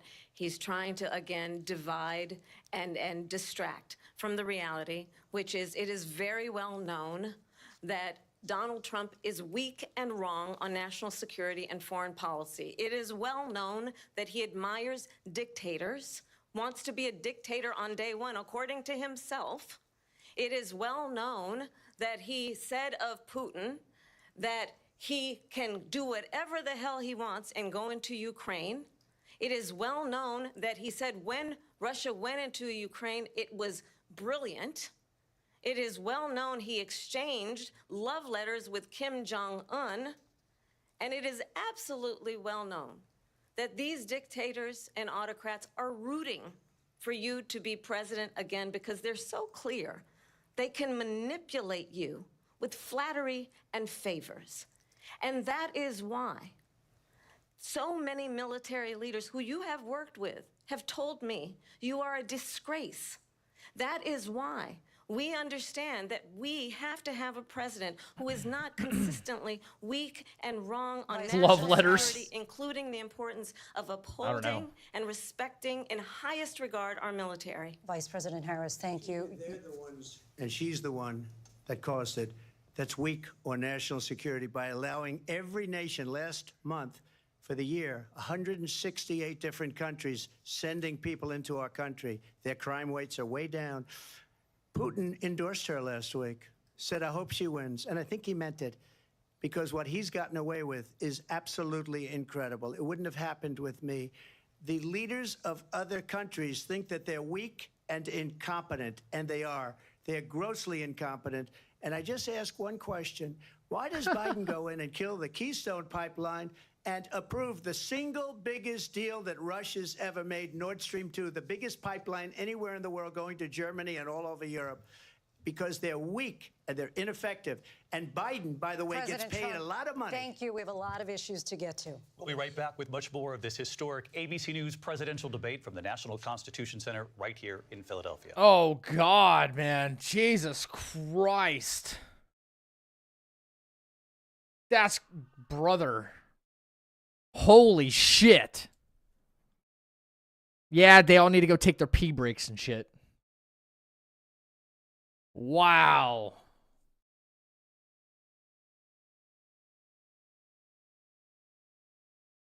Bro. They're going after one another big time. Holy shit. I gotta say, Kamala is good at talking. She knows her script. You think she sounds a little scripted, yeah. Wait, like, we always knew Trump was just like, I'm gonna just start talking, and then, like, wherever it goes, it goes. And if he says something that sounds like bad, it ends up being, well, I was just being sarcastic about that, you know? It's like, there's always, like, a way out of the conversation for him. Whatever. Yeah, she sounds a little scripted, you know? Like, really, really, like, prepared, you know? Yeah, he's a mudslinger. He can't remember shit. Yeah. I mean, I just want them to answer the fucking questions directly. You know, that's all I care about. Answer them, like, directly. That's it. That is it. This whole, like, fucking, oh, well, you know, dictators love you and they want you to get in the office so that way they can take advantage of you. They're just saying the same shit at one another. That's it. What are the polls like over there? Is it looking like someone's probably going to take it? It's right now, it's like almost a dead heat. I don't even know what, like, polls to trust, Chappie. I really don't follow this shit, like, close at all. Like, tonight's, like, the only time they're debating. It's the only, like, scheduled one I know of. And so that's the only reason I'm trying to, like, sort of get caught up. You know? The debates are the debates for a reason, so that way people get informed within a truncated amount of time. This is my stance on this, and this is how I'm going to solve X, Y, and Z. Other than that, politics on any other day can kind of like go to hell. You know, I'm just like, it's so drains your fucking soul, bro. It's so terrible. But listen, it doesn't matter if it's Kamala. It doesn't matter if it's Trump. It doesn't matter if it's Biden. It doesn't matter if it's Clinton. It doesn't matter. These motherfuckers are actually all out for themselves. They still will be. They will always put themselves first. And they're running for the highest of public office. Every fucking one of them. They're only out for themselves. I think when Trump got into power, though, like, he upset the balance. Like, we know there's, like, a ton of shitty people out there. And, like, it doesn't matter. Like, and it doesn't matter if they're left or right or anything. There's a ton of, like, the elites, like the fucking billionaires, the corporations, all that shit. They just don't give a fuck about you or I. And they're all pulling the strings. And then they have, think of it like the Illuminati. It doesn't matter what side you're on. Behind these closed doors, like, we're the oligarchy. Like, we control everything. The tech companies, pharmaceuticals, like, you name it, right? They don't give a flying fuck about you or me. They just don't. They're all a part of the same fucking class. All of them. Every single one of them, dude. The only purpose of the debates these days is just to try and see, like, who's, like, the lesser of two evils. That's it. That's all it is.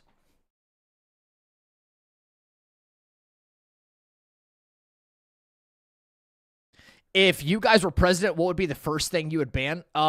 Okay, number one, no lobbying. No lobbying. Actually, you know what? Before you actually give me the power, make me sign a bill. If the only power I had to gain to be president was signing the most important bill to fix most of the things in our system, it's literally no lobbying for politicians. Money out of politics, period. And then, if that bill passes and signed into law, then I could become president. So don't even give me the power yet. That would instantly fix so many problems. I couldn't even be bought before being president. Think about it. I couldn't even be bought. Like, money's out of politics.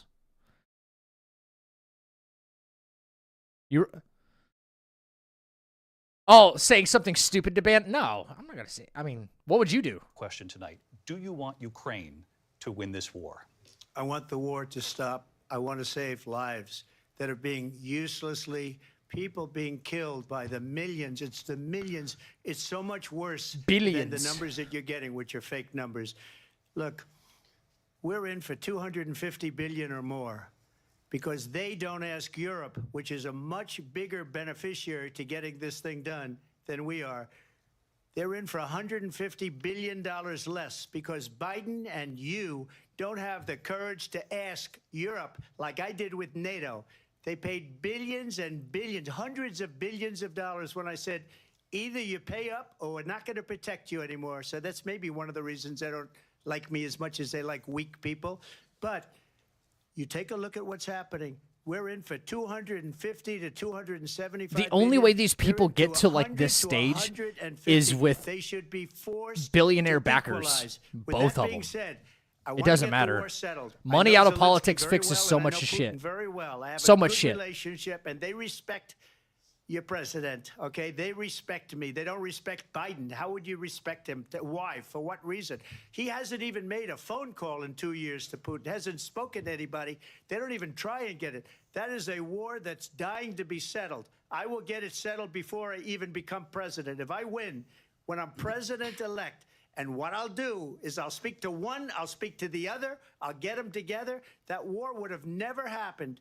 And in fact, when I saw Putin after I left, unfortunately left because our country has gone to hell. But after I left, when I saw him building up soldiers, he did it after I left. I said, oh, he must be negotiating. It must be a good, strong point of negotiation. Well, it wasn't, because Biden had no idea how to talk to him. He had no idea how to stop it. And now you have millions of people dead, and it's only getting worse, and it could lead to World War III. Don't kid yourself, David. We're playing with World War III, and we have a president that we don't even know if he's... Where is our president? We don't even know if he's a president. And just to clarify they here... threw him out of a campaign like a dog. We don't even know. Is he our president? But we have a president, Mr. President, that doesn't know he's alive. Your time is up. Just to We don't even know if he's clarify the alive. question, do you believe it's in the U.S. best interests for Ukraine to win this war, yes or no? I think it's the U.S. best interest to get this war finished and just get it done. All right. Negotiate a deal, because we have to stop all of these human lives from being destroyed. I want to take this to Vice President Harris. I want to get your thoughts on support for Ukraine in this moment, but also as Commander-in-Chief, if elected, how would you deal with Vladimir Putin? And would it be I don't know either. from what Last we're I seeing heard, from dude was President on Biden? vacation. Well, first of all, it's important to remind the former president you're not running against Joe Biden, you're running against me. I believe the reason that Donald Trump says that this war would be over within 24 hours is because he would just give it up. And that's not who we are as Americans. Let's understand what happened here. I actually met with Zelensky a few days before Russia invaded, tried through force to change territorial boundaries, to defy one of the most important international rules and norms, which is the importance of sovereignty and territorial integrity. And I met with President Zelensky. I shared with him American intelligence. Yeah, vacation. They took him out to pasture. Days later, I went to NATO's Eastern Biden's flank, swinging the back to nine right now, Poland bro. and Romania. He's on And like hole through number the work 16, that maybe I and 17. others did, we brought 50 countries together to support Ukraine in its righteous defense.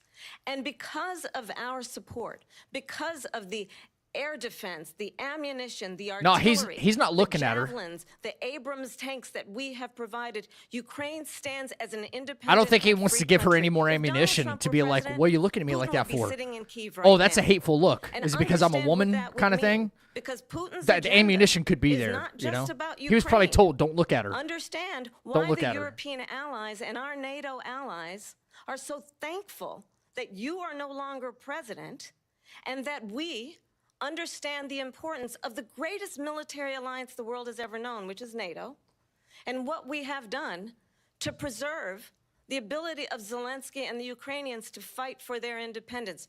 Otherwise, Putin would be sitting in Kyiv with his eyes on the rest of Europe, starting with Poland. And why don't you tell the 800,000 Polish Americans right here in Pennsylvania how quickly you would give up for the sake of favor and what you think is a friendship with what is known to be a dictator who would eat you for lunch. Vice President Harris, thank you. We've heard from both of you on Ukraine tonight. Afghanistan came up in the last hour. I wanted her to respond to something you said earlier, and I'll give you a minute here. Putin would be sitting in Moscow, and he wouldn't have lost 300,000 men and women, but he would have been sitting in Moscow. Quiet, please. He would have been sitting in Moscow, much happier than he is right now. But eventually, you know, he's got a thing that other people don't have. He's got nuclear weapons. They don't ever talk about that. He's got nuclear weapons. Nobody ever thinks about that. And eventually, maybe he'll use them, and maybe he hasn't been that threatening, but he does have that.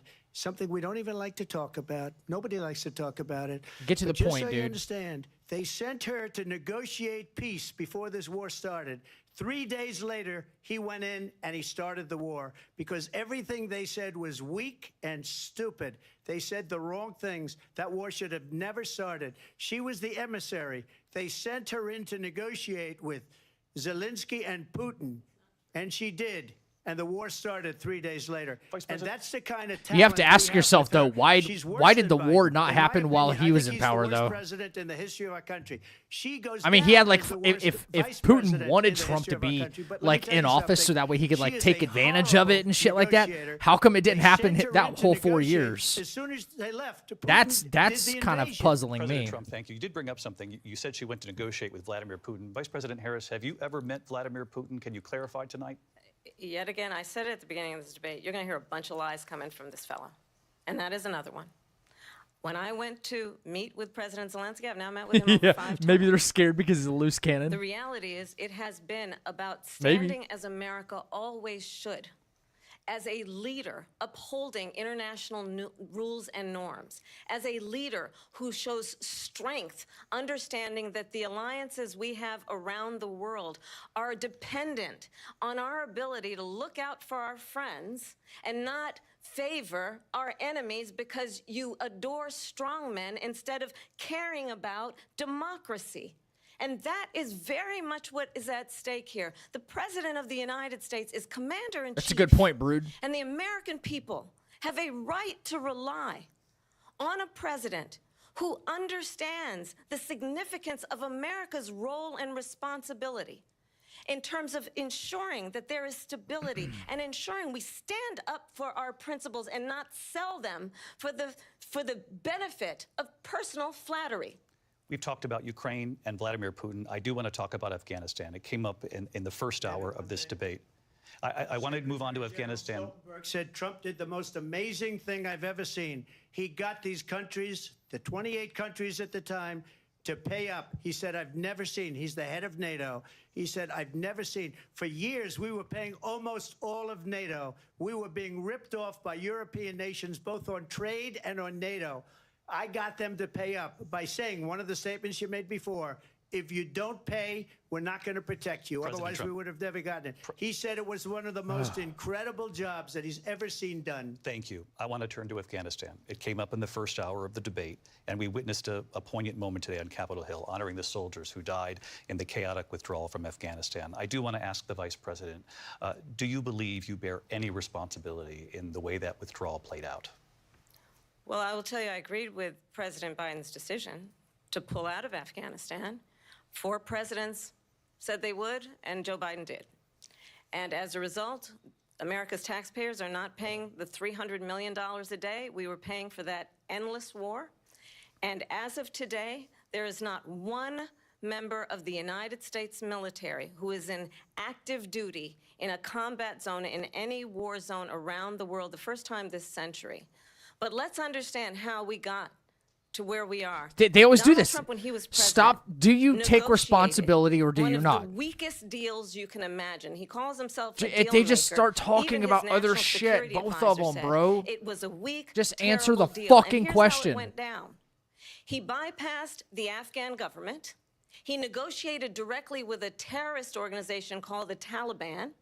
The negotiation involved the Taliban getting 5,000 Taliban terrorists released. And get this, and the president at the time invited the Taliban to Camp David, a place of storied significance for us as Americans, a place where we honor the importance of American diplomacy, where we invite and receive respected world leaders. And this See, it's just a bash fest. She didn't answer the question. Still hasn't. Invited them to Camp David because he does not again appreciate the role and responsibility of the President of the United States to be commander-in-chief with a level of respect. And this gets back to the point of how he has consistently disparaged and demeaned members of our military, fallen soldiers. I hope dude presses her on the and question. work Do that we you must take do to responsibility uphold for the strength withdrawal? and the respect of the United States of Yes or America no? around the world? Vice President Harris, thank you. President Trump, your response to her saying that you began the negotiations with the Taliban. So if you take a look at that period of time, the Taliban was killing our soldiers, a lot of them, with snipers. And I got involved with the Taliban because the Taliban was doing the killing. That's the fighting force within Afghanistan. They don't bother doing that because, you know, they deal with the wrong people all the time. But I got involved. And Abdul is the head of the Taliban. He is still the head of the Taliban. And I told Abdul, don't do it anymore. You do it anymore, you're going to have problems. And he said, why do you send me a picture of my house? I said, you're going to have to figure that out, Abdul. And for 18 months, we had nobody killed. We did have an agreement negotiated by Mike Pompeo. It was a very good agreement. The reason it was good, it was we were getting out. We would have been out faster than them, but we wouldn't have lost the soldiers. We wouldn't have left many Americans behind, and we wouldn't have left $85 billion worth of brand new, beautiful military equipment behind. And just to finish, they blew it. The agreement said you have to do this, and they didn't do it. They didn't do it. The agreement was terminated by us because they didn't do what they were supposed to do. I want to move on. And these people did the worst withdrawal, and in my opinion, the most embarrassing moment in the history of our country. And by the way, that's why Russia attacked Ukraine, because they saw how incompetent she and her boss are. President Trump, thank you. I want to move on now to Jesus. race and politics in this country. Mr. President, you recently Yeah, said he's of got Vice like the President Harris, craziest quote, hand I didn't movements, know she was dude. black until a number of years ago when she happened to Okay, turn black, Caden. and Much now she love, wants bro. To be known as black. We're just here I clowning want to ask a bigger picture question here the fucking tonight. politics, bro. Why We're just do you clowning believe them. it's appropriate to weigh in on the racial identity of your opponent? I don't, and I don't care. I don't care what she is. I don't care. You make a big deal out of something. I couldn't care less. Whatever she wants to be is okay with me. But those were your words, so I'm I asking. don't know. I don't know. I mean, all I can say is I read where she was not black, that she put out, and I'll say that. And then I read that she was black, and that's okay. Either one was okay with me. Hope you get That's to up feeling her. better, though, Caden. That's up to her. Vice President Harris, your thoughts on this? I think it's, I mean, honestly, I think it's a tragedy that we have someone who wants to be president who has consistently, over the course of his career, attempted to use race to divide the American people. You know, I do believe that the vast majority of us know that we have so much more in common than what separates us, and we don't want this kind of approach that is just constantly trying to divide us, and especially by race. And let's remember how Donald Trump started. He was land, he owned buildings, and he was investigated because he refused to rent property to black families. Let's remember, this is the same individual who took out a full-page ad in the New York Times calling for the execution of 5 young black and Latino boys who were innocent, the Central Park 5. Took out a full-page ad calling for their execution. This is the same individual who spread birther lies about the first black president of the United States. And I think the American people want better than that, want better than this, want someone who understands, as I do, I travel our country. We see in each other a friend. We see in each other a neighbor. We don't want a leader who is constantly trying to have Americans point their fingers at each other. You're proud he hasn't brought it up this whole I time. meet with people all the time who tell me, can we please just have discourse about how we're going to invest in the aspirations and the ambitions and the dreams of the American people? Knowing that regardless of people's color or the language their grandmother speaks, we all have the same dreams and aspirations and want a president who invests in those, not in hate and division. Vice President Harris, thank you. Lindsay? President Trump, this is now your 3rd time. This is the most divisive presidency in the history of our country. There's never been anything like it. They're destroying our country, and they come up with things like what she just said. Going back many, many years, when a lot of people, including Mayor Bloomberg, agreed with me on the Central Park 5, they admitted, they said, they pled guilty. And I said, well, if they pled guilty, they badly hurt a person, killed a person ultimately. And if they pled guilty, then they pled, we're not guilty. But this is a person that has to stretch back years, 40, 50 years ago, because there's nothing now. I built one of the greatest economies in the history of the world, and I'm going to build it again. It's going to be bigger, better, and stronger. But they're destroying our economy. They have no idea what a good economy is. Their oil policies, every single policy. And remember this, she is Biden. You know, she's trying to get away from Biden. I don't know the gentleman, she says. She is Biden. The worst inflation we've ever had, a horrible economy because inflation has made it so bad, and she can't get away with that. Thank you. Your time is up, Lindsay. I want to respond to that, though. I want to just respond briefly. Clearly, I am not Joe Biden, and I am certainly not Donald Trump. And what I do offer is a new generation of leadership for our country. One who believes in what is possible, one who brings a sense of optimism about what we can do instead of always disparaging the American people. I believe in what we can do to strengthen our small businesses, which is why I have a plan. Let's talk about our plans and let's compare the plans. I have a plan. She talks about don't disparage anybody, but she just spent like 3 minutes disparaging him. Yeah, talk about your fucking policies. That's what I'm here for. Their ideas, their hard work. I have a plan, $6,000 for young families for the first year of your child's life to help you in that most critical stage of your child's development. I have a plan that is about allowing people to be able to pursue what has been fleeting in terms of the American dream by offering a help with down payment of $25,000 down payment assistance for first-time home buyers.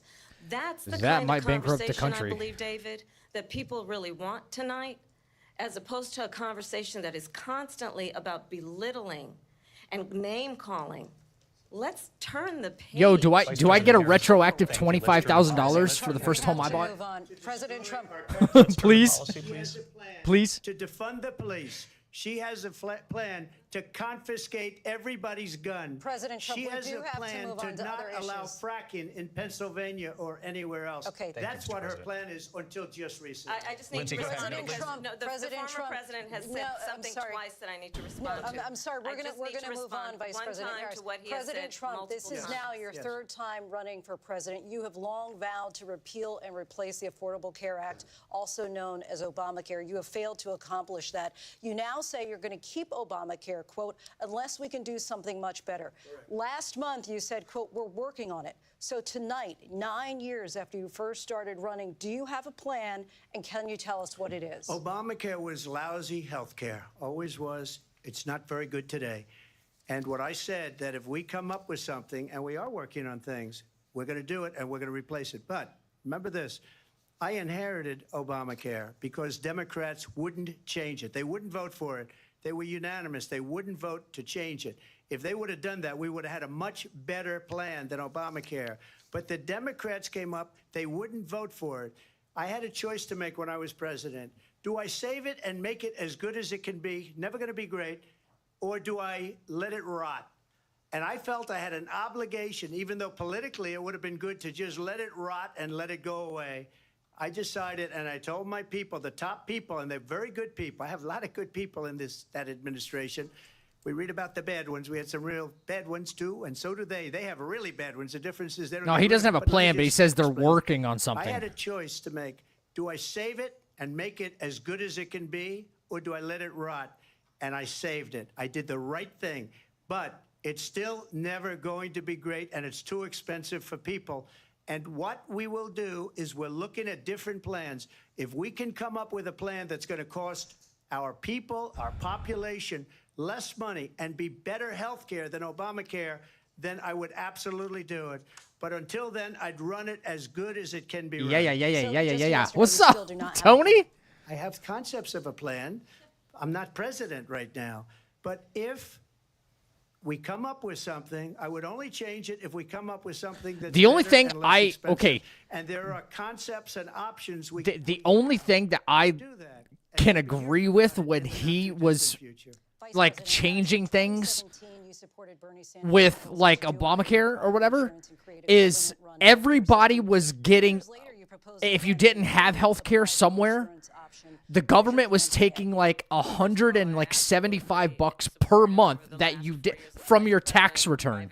Does anybody remember that? Because that shit happened to me.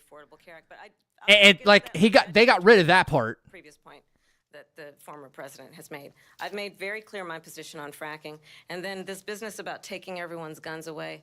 Tim Walz and I are both gun owners. We're not taking anybody's guns away, so stop with the continuous lying about this stuff. As it relates to the Affordable Care Act, understand, just look at the history to know where people stand. When Donald Trump was president, 60 times he tried to get rid of the Affordable Care Act. 60 times. I was a senator at the time when I will traveling never for forget work, the finally home. early Let's go. hours when it was up for a vote in the United States Senate. And the late, great John McCain, who you have disparaged. Here we go. As being, you don't like him, you said at the time, because he got caught. He was an American hero. The late, great John McCain, I will never forget that night, walked onto the Senate floor and said, no, you don't. No, you don't. No, you don't get rid of the Affordable Care Act. You have no plan. And what the Affordable Care Act has done is eliminate the ability of insurance companies to deny people with pre-existing conditions. I don't have to tell the people watching tonight, you remember what that was like? Remember when an insurance company could deny if a child had asthma, if someone was a It is a breast complete cancer shit show. survivor, I expected if a nothing grandparent less. had diabetes? And thankfully, as I've been vice president, and we over the last 4 years have strengthened the Affordable Care Act, we have allowed for the first time Medicare to negotiate drug prices on behalf of you, the American people. Donald Trump said he was going to allow Medicare to negotiate drug prices. He never did. We did. And now we have capped the cost of insulin at $35 a month. Since I've been vice president, we have capped the cost of prescription medication for seniors at $2,000 a year. And when I am president, we will do that for all people, understanding that the value I bring to this is that access to health care should be a right and not just a privilege of those who can afford it. And the plan has to be to strengthen the Affordable Care Act, not get rid of it. Vice President Harris, thank in terms you. of where Donald Trump stands on that. I want to move to an issue that's important for a lot She made a mistake. Number one, John McCain fought Obamacare for 10 years. But it wasn't only him. It were all of the Democrats that kept it going. And you know what? We can do much better than Obamacare, much less money. But she won't improve private insurance for people, private medical insurance. That's another thing she doesn't want to get. People are paying privately for insurance that have worked hard and made money, and they want to have private. She wants everybody to be on government insurance where you wait 6 months for an operation that you need immediately. President Trump, thank you. We have another issue that we'd like to get to that's important for a number of Americans, in particular younger voters, and that's climate change. President Trump, with regard to the environment, you say that we have to have clean air and clean water. Vice President Harris, you call climate change an existential threat. The question to you both tonight is, what would you do to fight climate change? And Vice President Harris, we'll start with you. 1 minute for you each. Well, the former president had said that climate change is a hoax. And what we know is that it is very real. You ask anyone who lives in a state who has experienced these extreme weather occurrences, who now is either being denied home insurance or it's being jacked up. You ask anybody who has been the victim of what that means in terms of losing their home, having nowhere to go. We know that we can actually deal with this issue. The young people of America care deeply about this issue. And I am proud that as vice president over the last 4 years, we have invested $1 trillion in a clean energy economy, while we have also increased domestic gas production to historic levels. We have created over 800,000 new manufacturing jobs. If we're at historic gas price or like gas levels creation, how come gas is still expensive? Factories around the world. Donald Trump said he was going to create manufacturing jobs. At least he here. lost manufacturing jobs. And I'm also proud to have the endorsement of the United Auto Workers and Sean Fain, who also know that part of building a clean energy economy includes investing in American-made products, American automobiles. It includes give two shits about climate change. Tell me when I can afford my groceries. Manufacturing and opening up auto plants, not it's a big fucking deal. them like happened under Donald Trump. Vice President Harris, thank you. That didn't happen under Donald Trump. Let me just tell you, they lost 10,000 manufacturing jobs this last month. It's going, they're all leaving. They're building big auto plants in Mexico, in many cases owned by China. They're building these massive plants, and they think they're going to sell their cars into the United States because of these people. What they have given to China is unbelievable.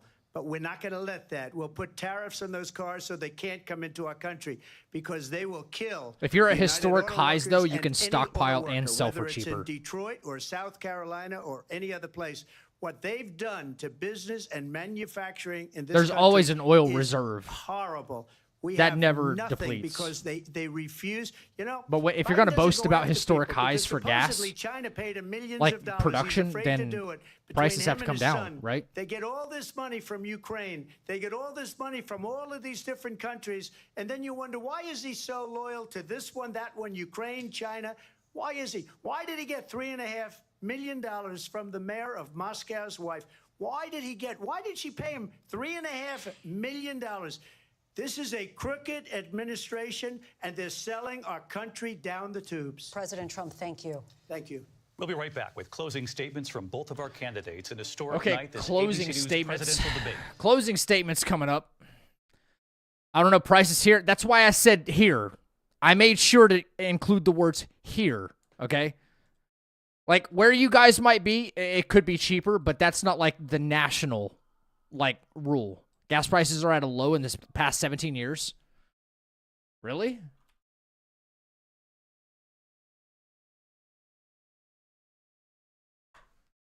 Really?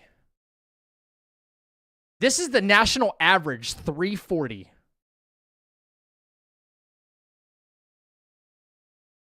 340.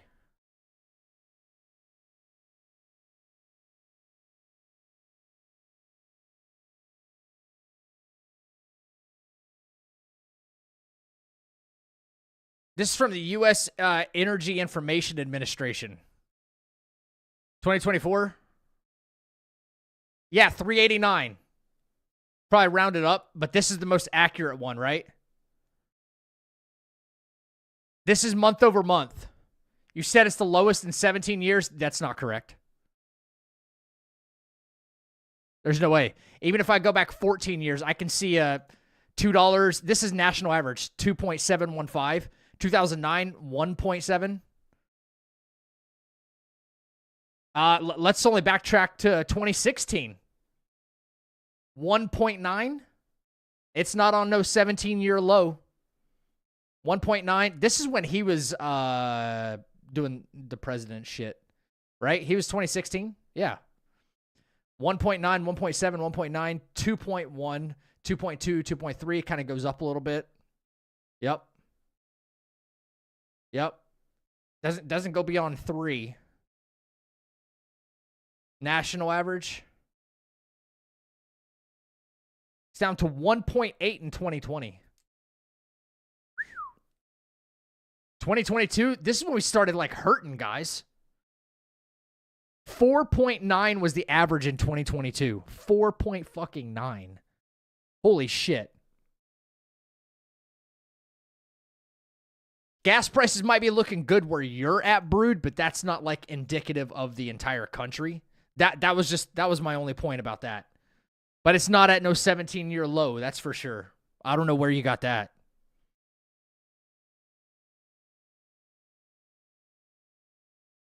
I wish they would just be honest about whatever the fuck they say, because it is super easy to I literally just Googled that and found like the source. What kind of gas we talking? No, the gas you put in your car.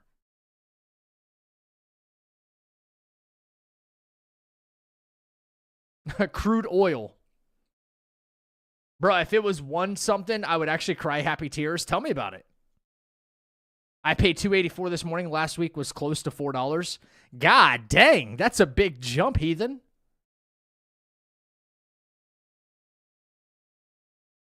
Mine today actually, I was sitting at like 323.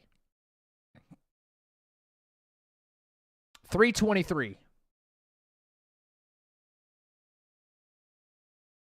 That's not like too bad. It's not the worst we've ever seen it, because I've seen it close to $5 here, right?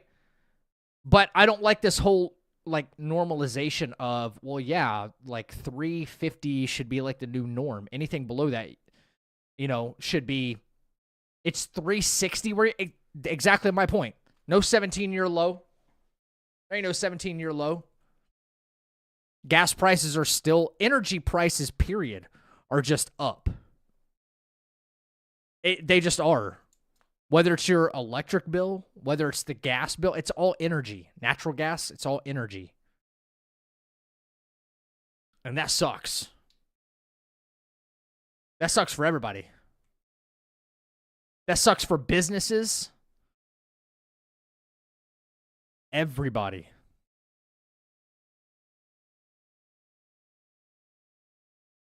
I got to try and shop where you get any fuel perks. Fuel perks are good. Your electricity bill is ridiculous. Hey, it's all part of the energy industry. You know, you have to do certain things. And then the thing is most of the things you have to do really piss off the other side, like the people who want everything like clean energy. I say, personally, I'm a fan of nuclear energy.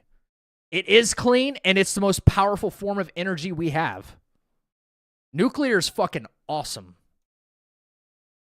Visions for our country. All right, we're wrapping it up here. Focused on the future, and the other that is focused on the past, and an attempt to take us backward. But we're not going back. And I do believe that the American people know we all have so much more in common than what separates us, and we can chart a new way forward.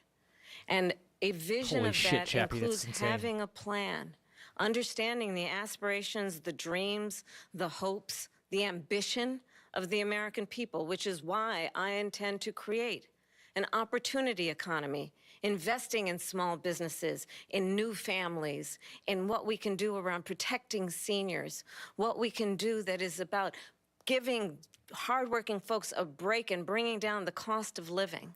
I believe in what we can do together that is about sustaining America's standing in the world and ensuring that we have the respect that we so rightly deserve, including respecting our military and ensuring we have the most lethal fighting force in the world.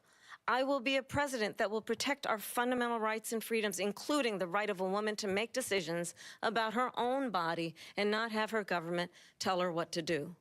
I'll tell you, I started my career as a prosecutor. I was a DA, I was an attorney general, a United States senator, and now vice president. I've only had one client, the people. American gas prices are much higher than elsewhere. I never asked a victim. Look at our energy department. Look, it's about the policies. The only thing I ever asked them, are you okay? Are we drilling for oil? Are we fracking? Are we making nuclear energy? Like, what are we doing? Someone who cares about it's a big deal, all of it. And is not putting themselves first. I intend to be a president for all Americans and focus on what we can do over the next 10 and 20 years to build back up our country by investing right now in you, the American people. Vice President Harris, thank you. President Trump? So she just started by saying she's going to do this, she's going to do that, she's going to do all these wonderful things. Why hasn't she done it? She's been there for 3.5 years. They've had 3.5 years to fix the border. They've had 3.5 years to create jobs and all the things we talked about. Why hasn't she done it? She should leave right now, go down to that beautiful White House, go to the Capitol, get everyone together and do the things you want to do, but you haven't done it, and you won't do it because you believe in things that the American people don't believe in. You believe in things like we're not going to frack. We're not going to take fossil fuel. We're not going to do things that are going to make this country strong, whether you like it or not.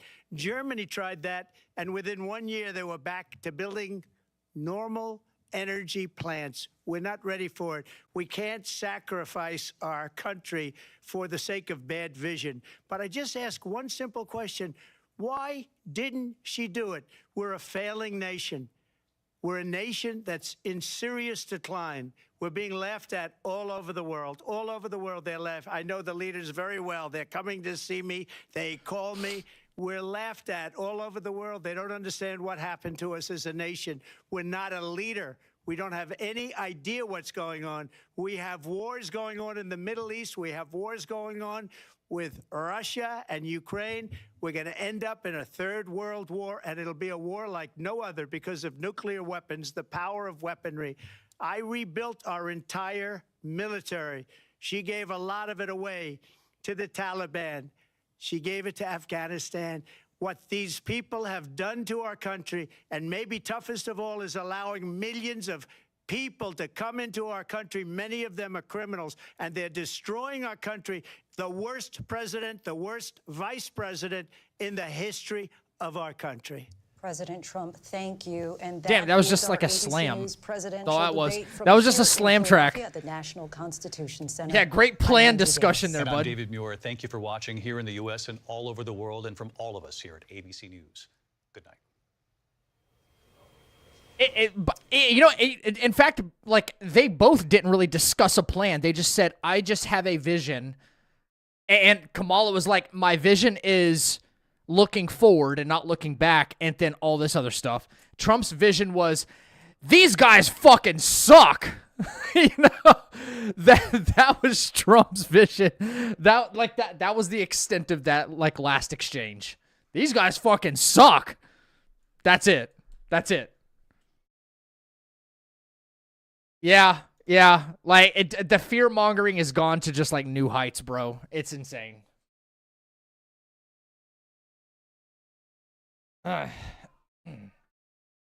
Yeah, she was not president. She's not president. But here's the thing.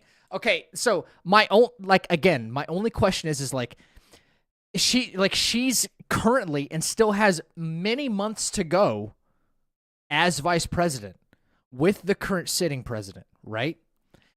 Yeah, if she's going to do this and she's going to do that, how come she's not encouraging the current president, who's like, she's the right-hand person right now? Why is she not encouraging the person who has the power to do X, Y, and Z right now to go do it? Wouldn't you want to get a head start on your vision for America?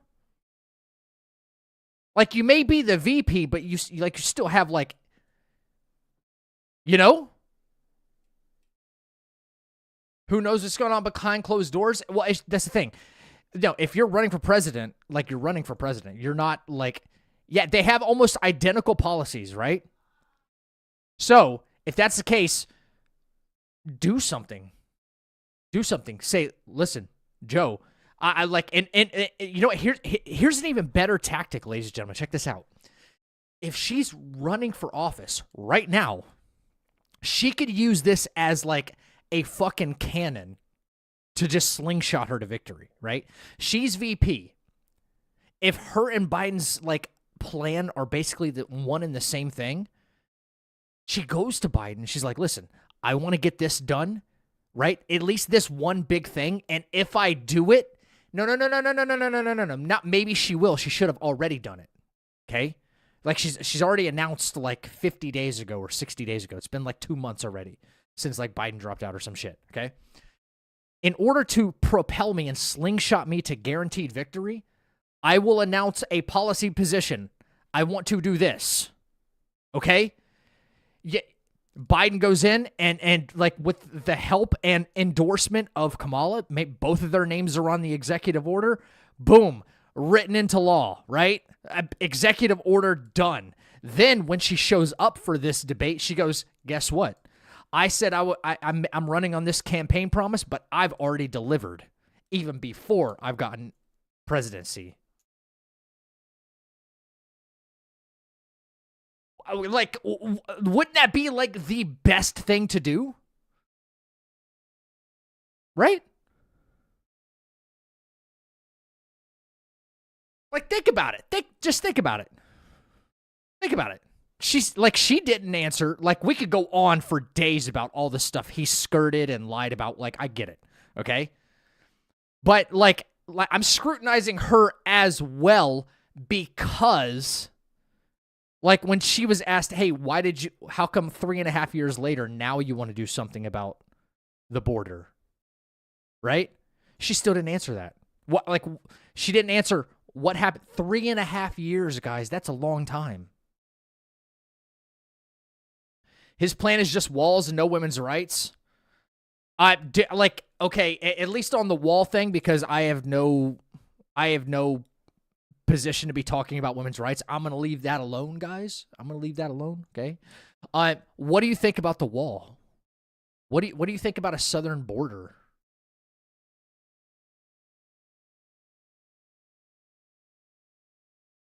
I mean, she wants to bring Roe v. Wade back to the table and things like that, so she's definitely on it, but the SCOTUS is impossible to overcome right now. Okay, well then, like, get Congress to agree on a brand new federal bill.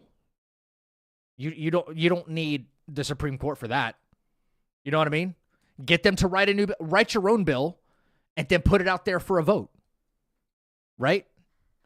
It's effectively the same thing, just like a restoration of, because Roe v. Wade was case precedent, like that was determined by a Supreme Court, right? How about just get Congress to, like, try and get them to vote on a bill that you wrote, which is effectively the same thing, and then that gets signed into law. That's another way to get that done. The wall doesn't help when people come legally and overstay, making them illegal. Okay, but wait, what? The wall doesn't help when people come legally and overstay, making them illegal. Why is it just the southern border? Why not the northern border too? Because people are not flooding in from Canada to the U.S. That's why.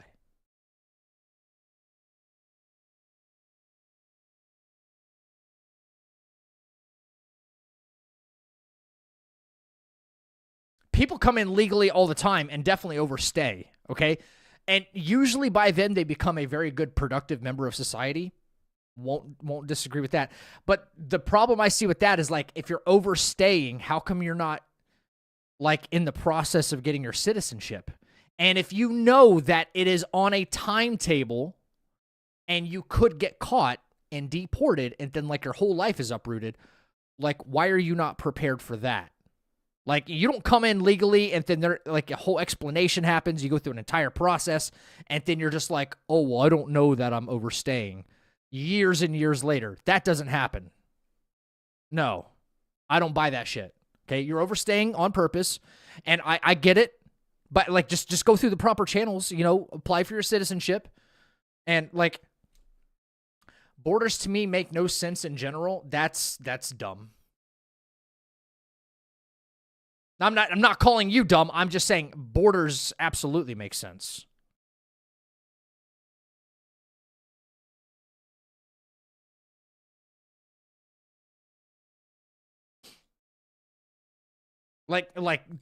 Without borders, like, you don't have, there's tons of things you don't have.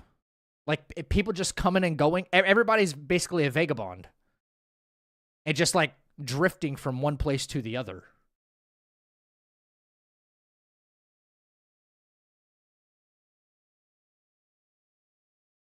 Like, think about this.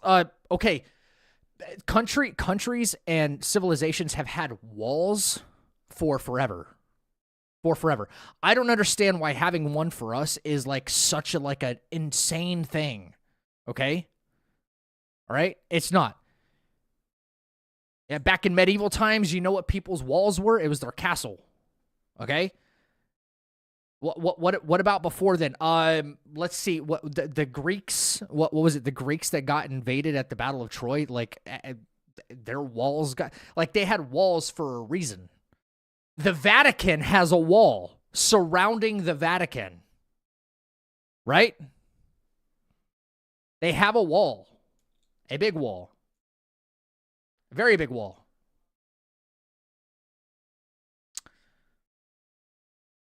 And borders are established for a very good reason. Look at, like, they brought up Korea, okay? But look at which side of Korea. Listen, look at which side of Korea has, like better flourishment for human civilization. And which one is, like, a communist dictating country. Just look at that. A border is a way to define where the bullshit starts and where the bullshit ends.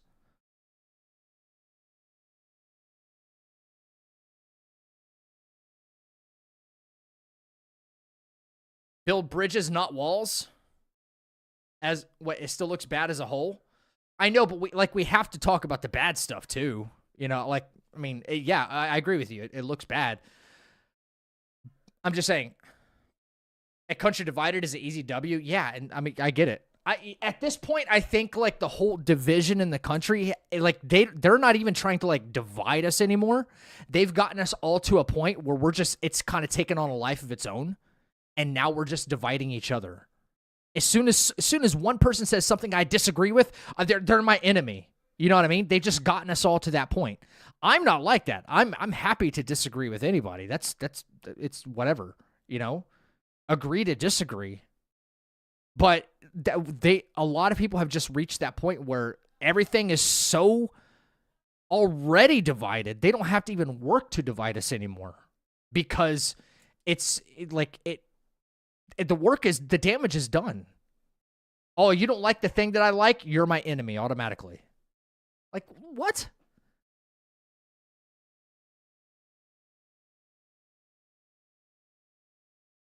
Everyone's an enemy over the smallest of issues. They are. And they shouldn't be. We need to stop thinking in terms of me versus you, and how about us versus them? All of them, the entire oligarchy, everyone that's literally controlling us. Okay, dude? That's what it's gone to. Do you understand that in this country, people were pissed off? That the Boston Tea Party, these motherfuckers were so mad because of a 2% tax on a breakfast beverage, right? So they threw all that shit into the harbor, right? It's history, right? Everyone knows about the Boston Tea Party. Okay, but here's the thing. They've slowly divided us, and then they've slowly just taken to the fucking point where we don't even bat an eye at it anymore. Why? Because we're so complacent and so chill inside our homes, inside our fucking air conditioning, with our iPhone, and distracted and hating everybody else outside of our house, that we will not come together with pew-pews. Because I'm telling you now, ladies and gentlemen, I don't care what side of the fence you're on, it's going to take pew-pews. Get together, organize, and march down there. That's what it would take. Again, Twitch, I'm not advocating for that at all. Okay? Got to be clear. But people need to get over their own bullshit. Stop pretending like my opinion is more valid than yours. Okay? It's not. It's not. If you want to be equal, then you have to have equal opinions and equal takes on issues. Depending on the disagreement, I can see why you cannot be around that person. There has to be certain boundaries for yourself too. Well, clearly we have a social standard for people that have psychotic beliefs, right? I don't believe in a cult. You know, I'm not following the fuck's that? What's that really popular cereal? He didn't really kill anybody, but he got all his followers to drink the Kool-Aid. I forgot his name. You know what I'm saying? Obviously, those kinds of people and those opinions, it's insane. Jim Jones. Yeah, Jim Jones. Not Manson, no.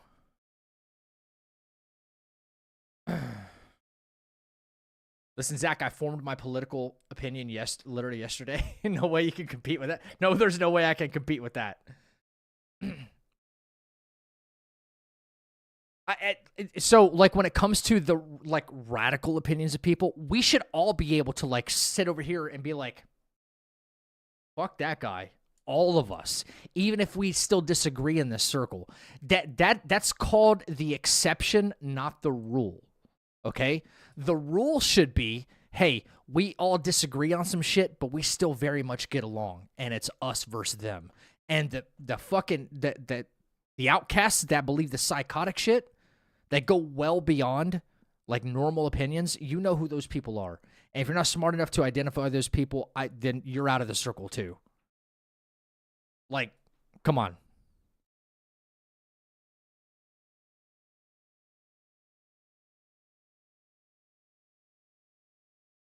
Some dumb fuckers just don't know where to draw that line. Yeah. Yeah, listen, Dr. Dis is a perfectly good point. I'm glad you brought that up, Chappie. He was in the circle. He was like, I could disagree with the guy. I could not even like his stream. I could not like his personality. And then I could still be like, you know what? You're still a part of the fam. I could still be like that. But as soon as he crossed that line, we all know what that fucking line is. We all know what that line is. Okay, you're out of the circle. Fuck that guy. Exactly my point.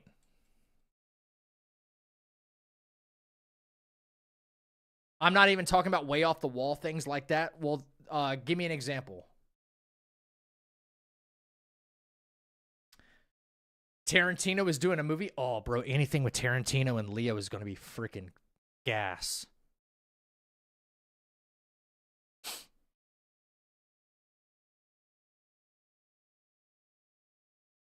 I made a Kool-Aid scented Canto called Jonestown? No way. What's up, Lady Panda?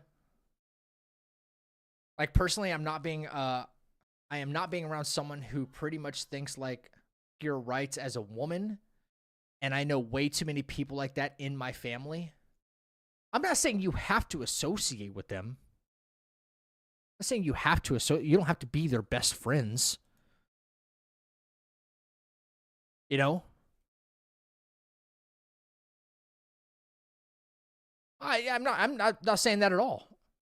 Again, those might be the outlier kind of people, depending on how extreme they are. You know?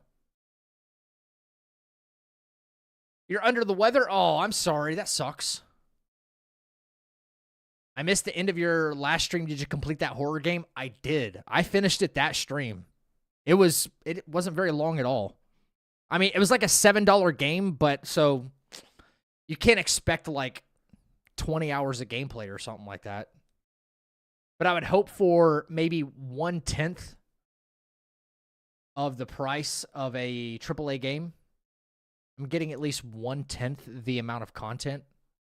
I feel like I didn't get that.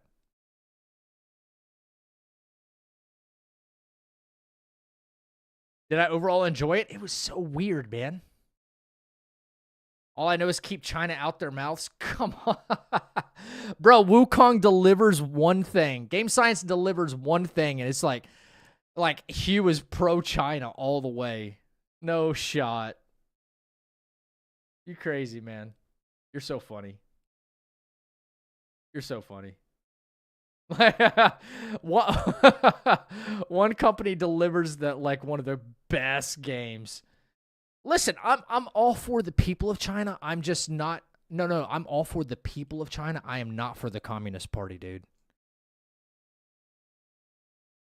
Like in the real world, outside of gaming and all that shit, and all the cool our lives, they are some evil people, man. They are actually evil people who torture other people and enslave other people. Like, that happens to this day in 2024.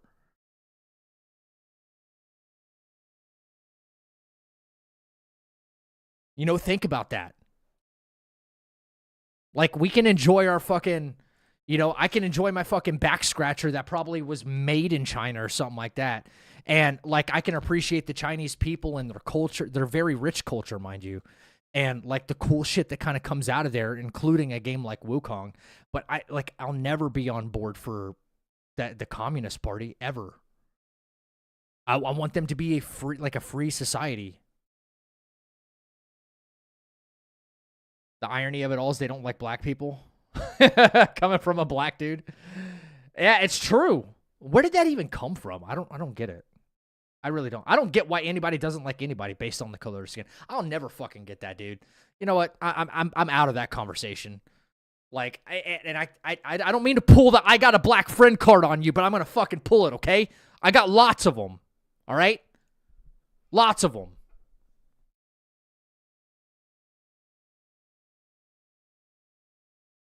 I'm pulling that shit. All right? I don't like Cheeto people. I don't like Cheetos.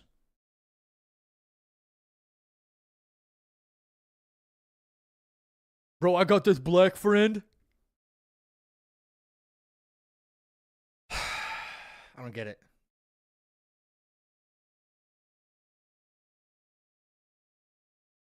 Go to Japan, they'll love you and take pictures with you. They probably will. I'm going to send out my black friends like Pokemon. What does that mean?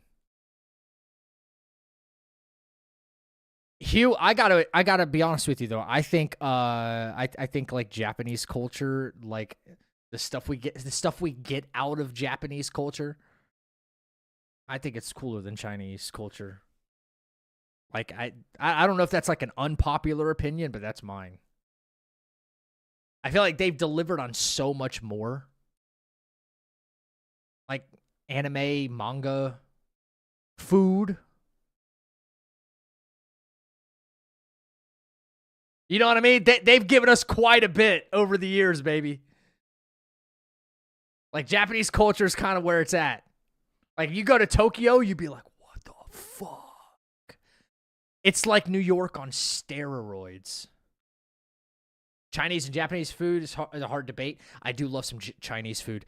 But, like, it's still American Chinese food, though. You know? When you think about it. It's close enough. Bro, just give me my sweet and sour chicken and I'm chilling. I'm chilling.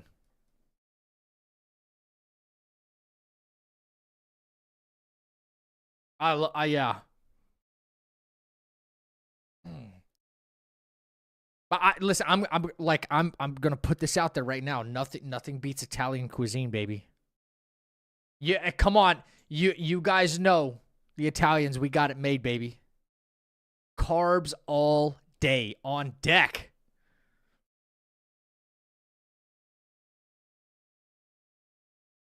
Italian, bro. Come on. Bro, pasta and bread? Pasta, like, oh, come on. Come on. Brother.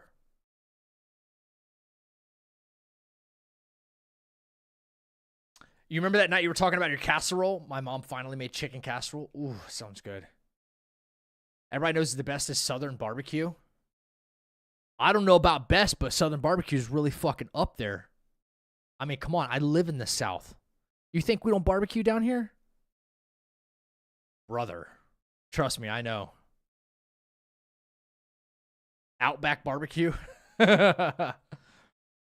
Right, if you ever get a chance to eat some like really good, like down home Southern comfort food, this shit'll change your life.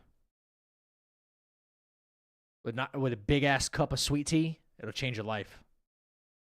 Nobody's choosing noodles over ribs. I hard disagree.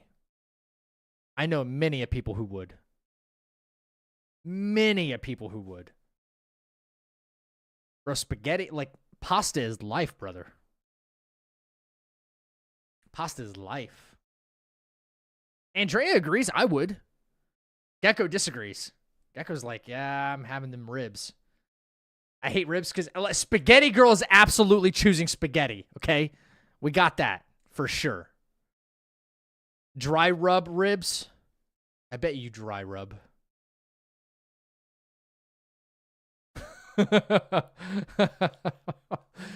Speaking of tea, McDonald's was out of tea the other day. The blasphemy. No, like, man, fuck McDonald's sweet tea. I need yeah. My bad, the dry rub comment. My bad. Anyway, you got to have actual, like I would make you guys sweet tea if I could. McDonald's sweet tea is good, but I'm saying like homemade sweet tea, like you fucking boil the water. You boil the water, you put in your tea bags, okay? Like it's a Call of Duty lobby, blank, blank, blank, right? Right in the water. You get like every fucking grain of salt is salt, sugar, just like Salt Bay. Every grain, sweet ass tea, homemade. Maybe just squeeze just a very, I mean a very couple lemon drops in there. Just bop, bop, bop, squeeze. That's it. Oh, I can make some fire-ass sweet tea. It'll change your life. You think you're on freaking, like, you think you're on cocaine. Oh my God, give me some more sweet tea. Hell yeah. All right, I got to edit this stream title. Like, I'm, listen, guys, no more politics. Like, we're done. No more. It was an absolute shit show. Oh, God. I listen, I just want to go back to happy, fun stream, hanging out with my friends, and just, like, having a good fucking time. You know what I'm saying? Like, that's all I give a shit about anymore. Like, I don't even know if I'm going to get into Wukong tonight. I want to. I gotta change this. Bro, what's up with the viewership on Twitch, Hugh? Is Black Myth falling off that bad? Brother, no way. What's Elden Ring doing? Bro, Elden Ring's goated. How is the retention for Elden Ring so high? Bro, we're going on 3 years. No shot. I'm a hot sausage connoisseur. Ooh. I order half sweet, half unsweet tea at restaurants because Southern sweet tea is too much. It can be a little much. From restaurants, at least. They just overdo it. Because, like, whoever's back there making the sweet tea will just, like, grab the goddamn, a pitcher and just pour it in. Just, you know, they don't pay no mind to it if it's a restaurant. I think of a lot bigger players who went to Wukong have finished. Yeah. You're glad the hype is past? Really? All right, I want to see this, guys. Who has the maybe I just who has the best video? Oh, I'm going straight to PlayStation. Only a minute? We only get 1 minute? All right. A very strong opinion's about to come against this. Like, I have not seen this. Have not seen this. Give me 1 second.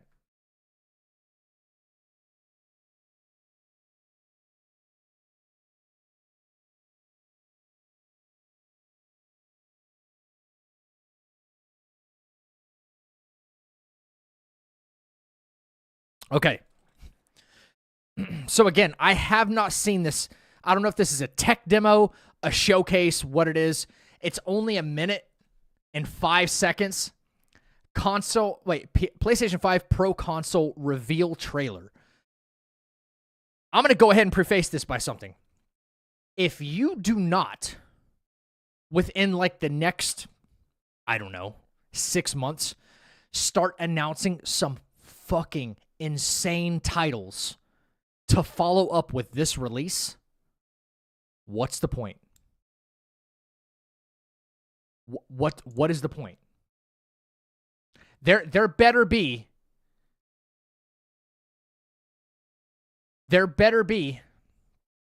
some very, very good titles following the release of this console. Otherwise, I'm going to listen. PlayStation over Xbox. Every day, all day, it doesn't fucking matter. I'm a PS boy for life, baby. Woo! Okay? But I'm not going to let you rip the customer off. Hell no. No, absolutely not. I mean, there better be like a fucking new God of War title or fucking Elden Ring 2. I don't care. Like something. Something that makes, like when a technical showcase comes out, you go, brother, this machine is unbelievable. This is like having a PlayStation PC. That's what The Last of Us 3. Fuck out of here. You gotta be kidding me. All right. It's pre-face. It's pre-fuss, not pre-face. Pre-fuss? Is it really? I'll look at the GTA thing is postponed. I'll look at that. All right, I haven't seen this, so here we go.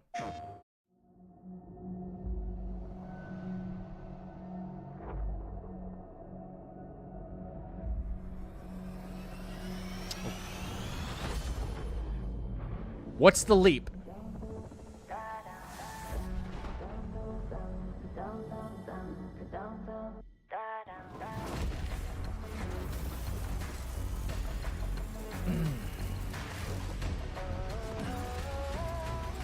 Better RGB?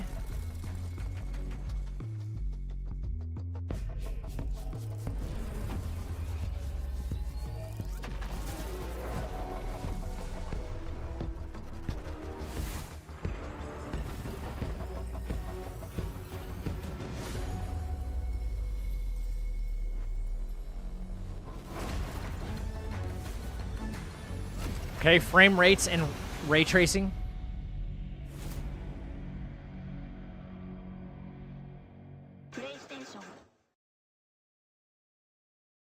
$700? I'm not watching a Charlie video for that. $700, guys? Are you serious? Oh, this is a tech presentation.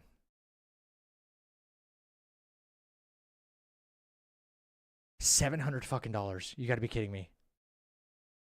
It's a down payment on a car. Hi, I'm Mark Cerny. I'm excited to be here to talk about the newest addition to our console lineup, PlayStation 5 Pro, and how it advances gaming technology.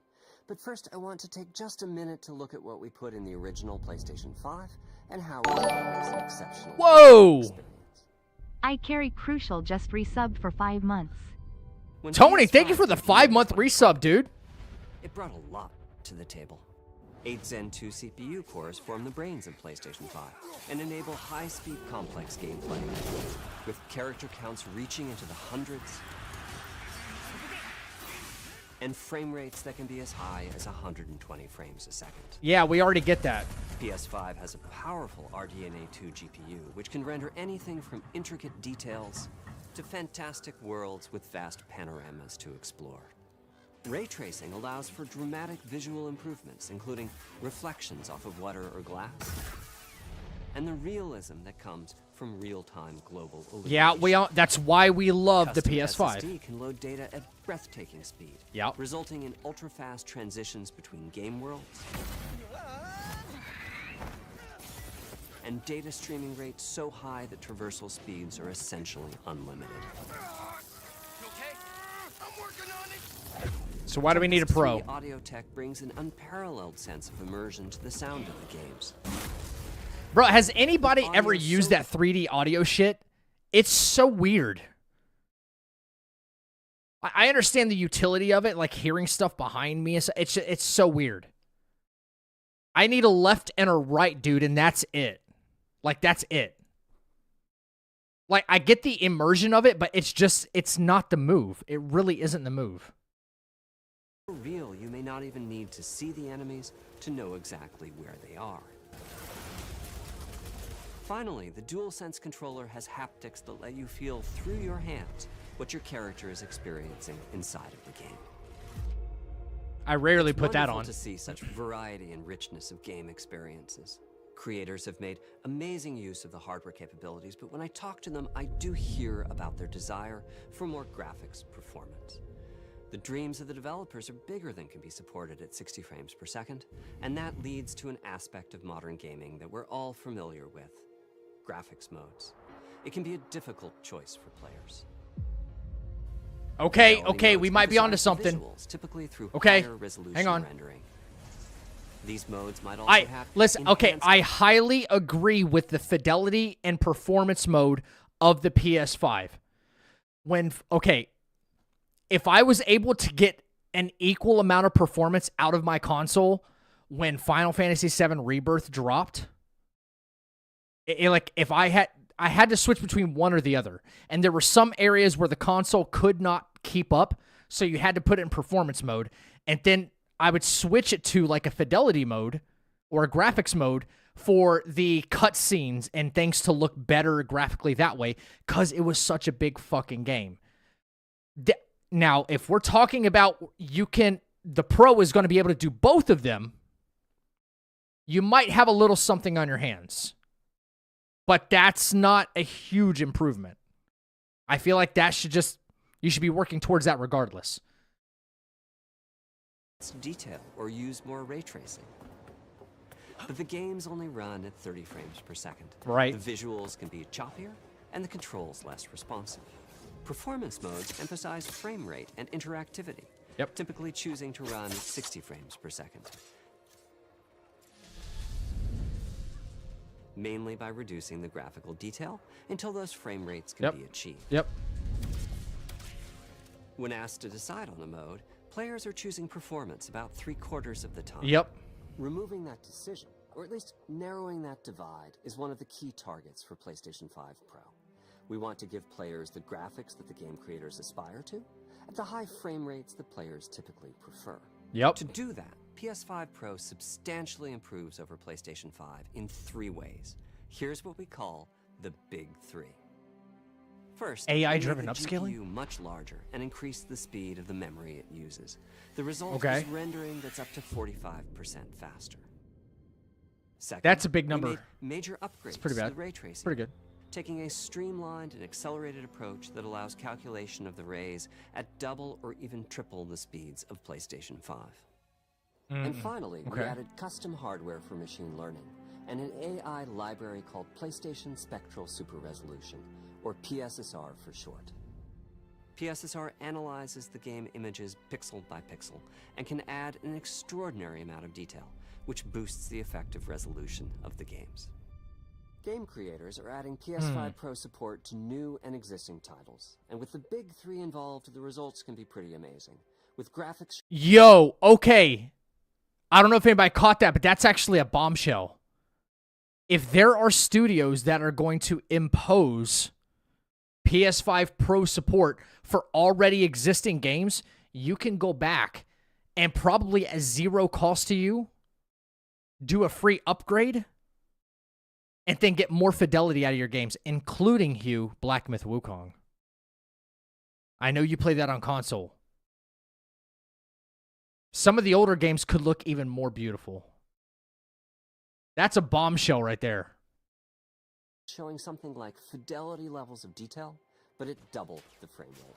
Here's The Last of Us Part 2 running on PS5 Pro. It has huge amounts of detail and targets a super smooth 60 frames per second.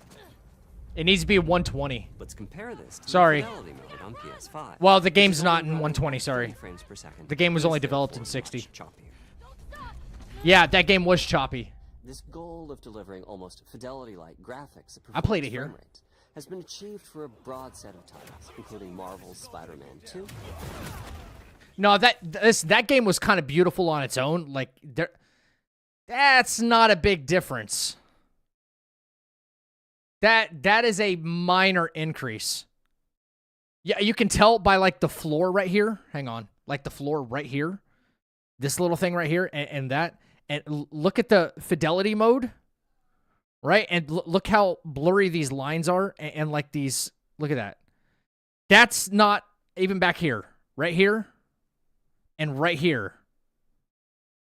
Like, in this moment, in this big action moment, you're not paying attention to that. That's not a big improvement. That is not, no. That's no reason to throw away a PS5. Over that, no. You got to give me more than that. And Ratchet & Clank Rift Apart. We can see that PS5 Pro is close to doubling the power of PlayStation 5. It is smoother. It is clearer. This is not a water bottle. Death Stranding. It's an air-up bottle Then we'll talk if they show Death Stranding. Another way to compare the two consoles is to look at PS5 Pro versus Performance mode on PS5, both of which target 60 frames per second. Yeah. What we see here is a difference in detail. PS5 Pro is much sharper and crisper than PS5. For this, my favorite is the parade scene from Ratchet & Clank. Distant details are much clearer. And here, we can see Marvel's Spider-Man 2 is noticeably higher resolution throughout the scene, including the trees and procedural cars. Bro, that's So no. overall, some remarkable improvement to the games. On PS5 Pro, I you can understand. see I increased understand. sharpness to the Listen, graphics. I understand that like even minor changes to a to the developer. Like think about it like this. Think about it like this. It is very minute details. To a developer, to a studio that created those graphics to be very, very high in fidelity, their game, like take Elden Ring for example, right? If they were like, well, we created the game and you can, with the proper machine, get that kind of detail out in the distance, the game would look this beautiful. But because we had to put it on this console for support and it is only this powerful, you're never going to experience that. I understand that. However, we're talking about money here. We're going to get into the money aspect of it. Smoother and more responsive. Because that's a big fucking deal. This is the big three showing their value. As you've been seeing, machine learning via the PSSR library is being used quite broadly to add pixel detail and boost frame rate. But there are as many approaches as there are game engines. The increase in raw GPU power is being especially effective Raw. for Ryzen Forbidden West. Apart from the detail boost, that extra graphics power is allowing for improvements to lighting and visual effects, as well as to the hair and the skin in cinematics. Open up, guys. Jor's orders. Good enough for me. At least they are showing previously released games with upscaled resolution. You know, they are doing that. Is finding broad usage as well, particularly when the games are focused on higher frame rates. The faster hardware in PS5 Pro can make a real difference. Allowing Gran Turismo 7 to add ray-traced reflections between the cars in gameplay. I see that. While continuing to support their targeted 60 frames per second. That boost in ray tracing is also delivering big wins for Hogwarts Legacy, allowing not only for better reflections and a greater variety of reflective surfaces, but also for further realism in the casting of shadows. I hope you've enjoyed this run-through of the technology behind PlayStation 5 Pro.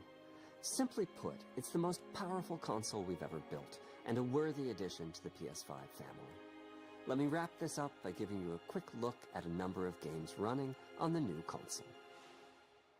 You'll never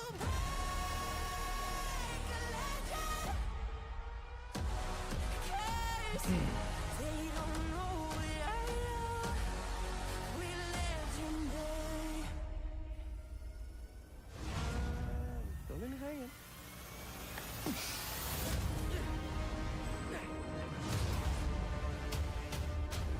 Yeah, baby.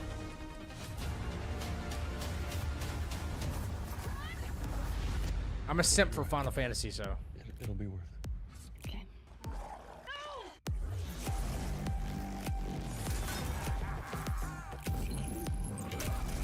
Did I do it? Oh, what is this? What's with all the neon?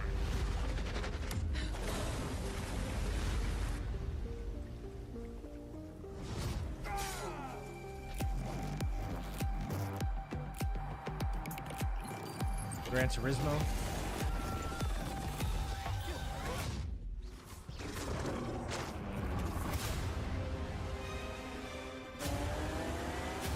Okay.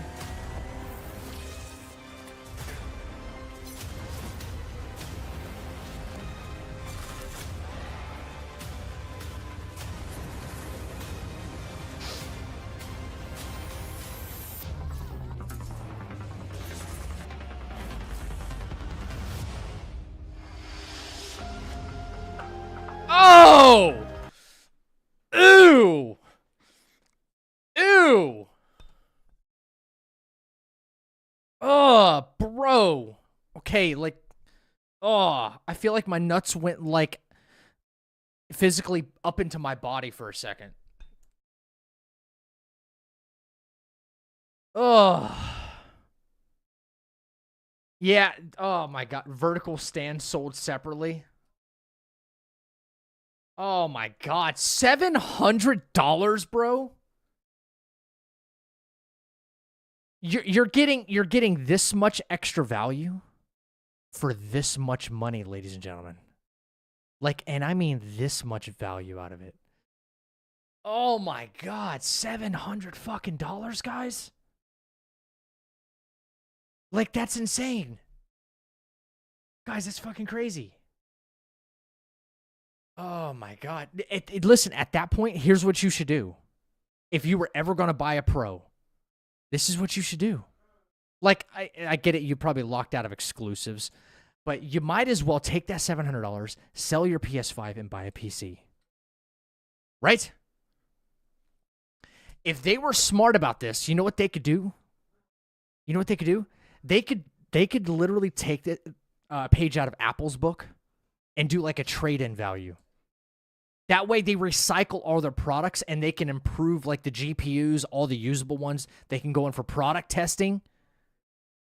The CPUs, like they can recycle all their products and then like reuse them for like future consoles, or they could sell your shit refurbished, whatever they want to do, okay?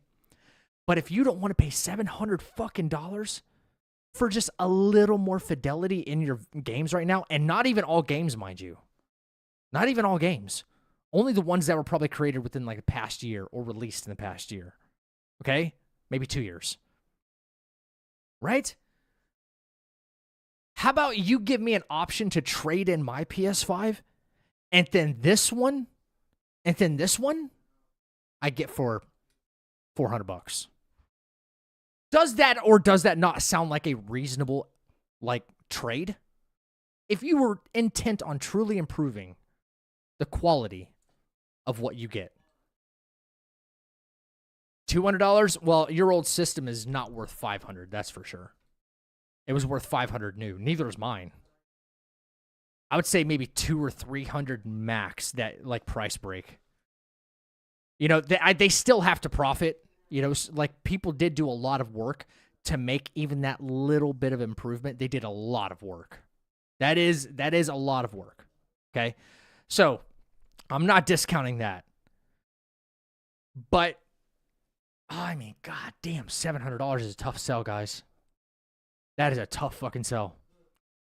Like, this is not the same level of incremental increase that we saw when the PS4 was out and then the PS4 Pro came out. We were like, oh shit, that's kind of cool.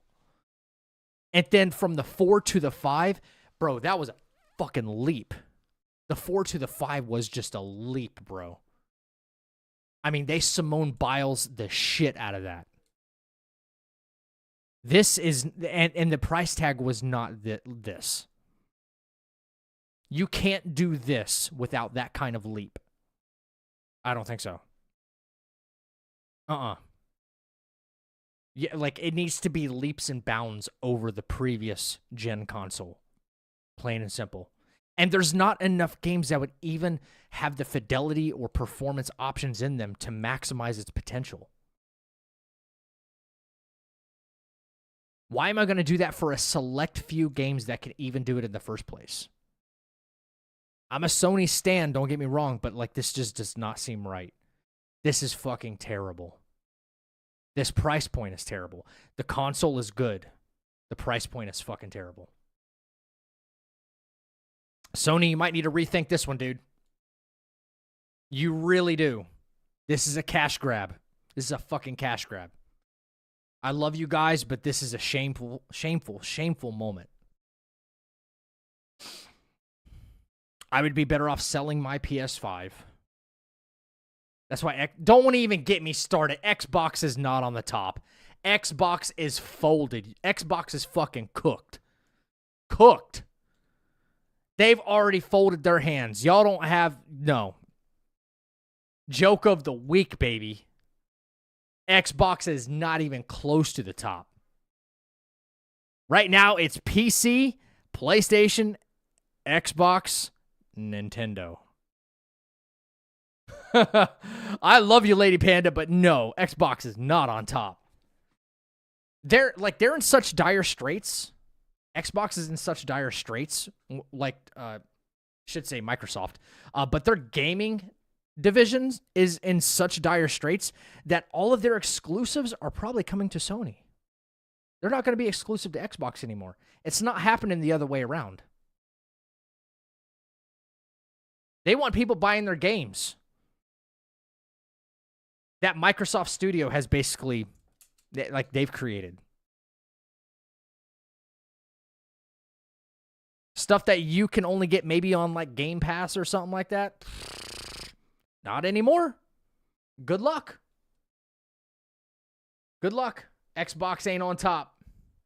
I don't think Xbox was on top back in the day. Here's the thing. Xbox is still trying to, like, hold on to its glory days. Like, you know what I'm saying? The PS1 came out, and then, like, Xbox, like, responded, and then PS2 came out, then the fucking 360 dropped, and it was like, whoa. And then their magnum opus at the time was, like, Halo. Like, that was their crutch for the longest time. Halo, Halo, Halo, Halo. Because that was, like, the spark. Like, the first one was just the spark. Oh, my God, FPS shooters? It wasn't, like, a household thing, you know? People were playing Counter-Strike and shit like that probably on PCs in school and stuff like that. You know, not everybody had a PC. But when it became household and there was competition against, like, Call of Duty, for instance, it was like, okay, yo, Xbox is cooking. Xbox is fucking cooking. After the 360, nope. I mean, you've had some good titles, don't get me wrong, but nothing that would ever make me buy the console.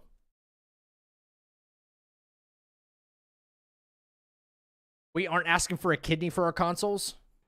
Yes, but ours don't have that. Ours do not have a history of that. You know, that red ring happening on the front, and then your entire console is fried. We don't have a history of that. Don't even own your games anymore? Bro, who said that? Wasn't that the CEO of, like, Ubisoft or something like that? We don't want you owning your games. You're only renting them, even if you buy them. Like, you fuck out of here. They want everything digital. That way you don't own it anymore. But the problem is even if you buy physical, ladies and gentlemen, even if you buy physical, you have to put the disc in, and then it needs to, like, read the entire thing and then download the software patches for it. So, like, without that, the game still won't even run. Like, they have us all, like, by the balls. I own my games because I'm not stupid to buy digital. But it happens for everybody, though, Lady Panda. That's going to be, like, the new norm, unfortunately. Unless we push back against it. Yep, they don't want us to own it. They want everything to be on a subscription service. Everything. I don't like that idea at all. Man, I used to want, like, Hulu and Netflix and Disney Plus and all that shit, so that way I didn't have to pay for, like, cable or anything or satellite. And I got away from all that. Now there's ads. Now there's ads on Netflix. It's just cable all over again, dude. It's just a new way of doing it. The only reason I want PlayStation is for Wukong. If you got a PlayStation, we would be introducing you to so many fucking games, you will never go back to Xbox. I promise you that. You will never go back to Xbox. All that shit adds up to a cable bill? Yeah, that's why I had to start getting rid of it.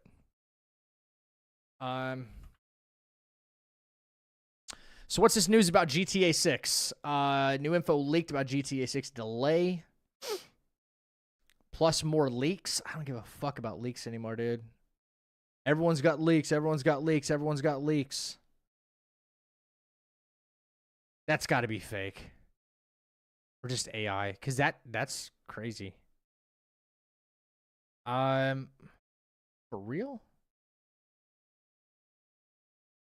Some people just know they could save hundreds on... Yeah, I'm sure they do. They're delaying it a whole fucking year. That's unbelievable, dude. No, Hugh, I haven't. Going insane. I haven't seen. Delayed by Rockstar Games to. GTA 6 has been internally delayed by Rockstar Games, and they're already decided. Wait, and they're already decided on the early to mid 2026 release window. PC is planned for around 12 to 18 months after the console launch. This information comes from multiple devs. Oh my fucking. Okay, so this is not confirmed, right? Or is it? This doesn't sound like it's confirmed by Rockstar. Rockstar confirmed this.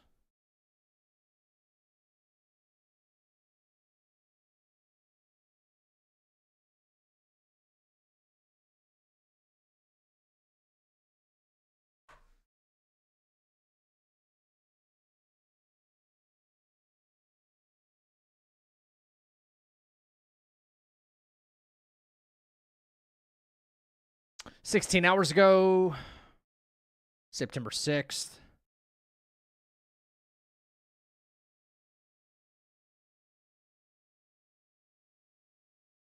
I don't see anything.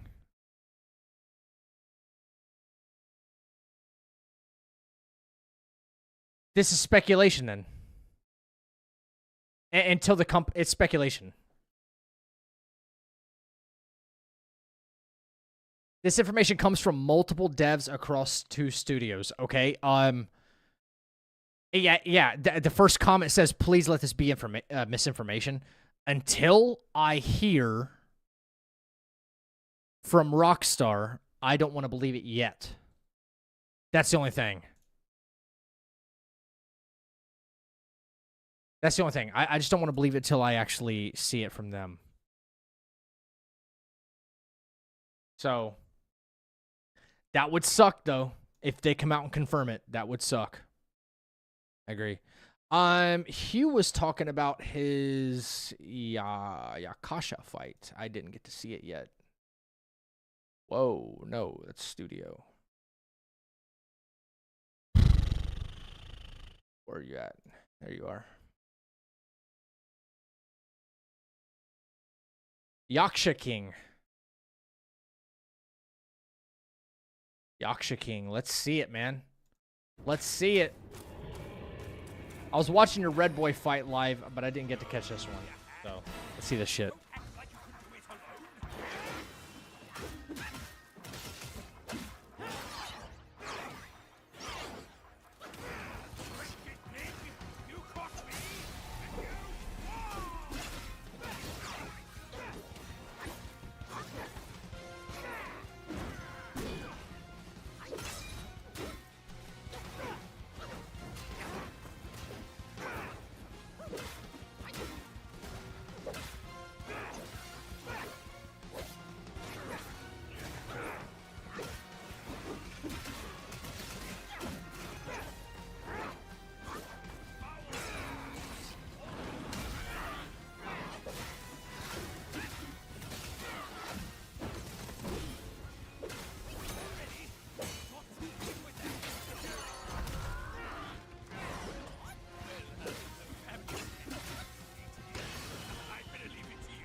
Yep.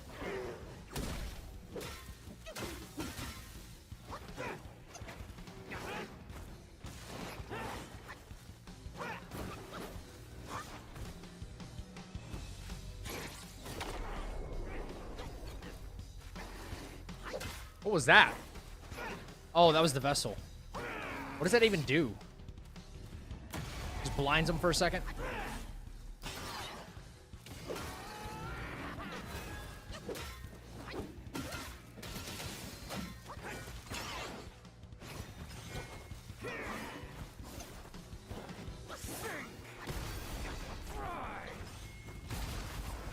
Yep, again. Yep.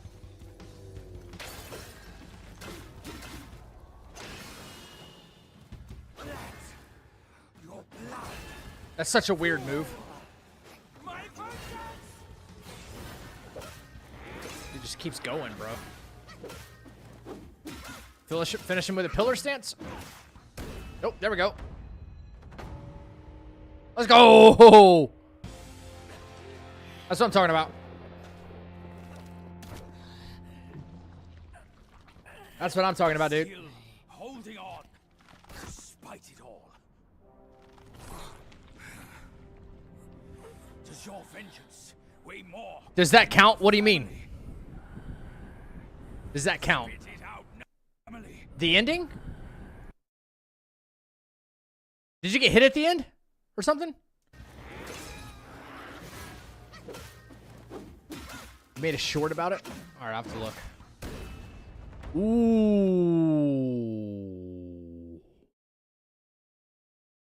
Uh-oh.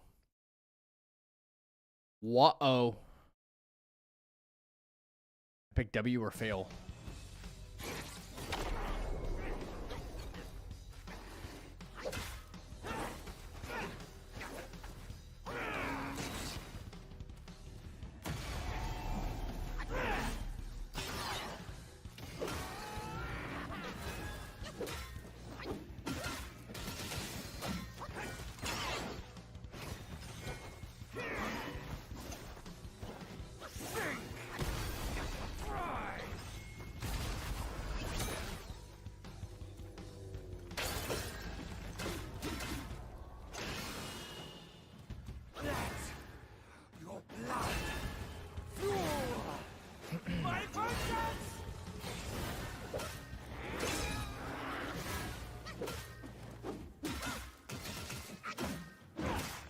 Oh, no.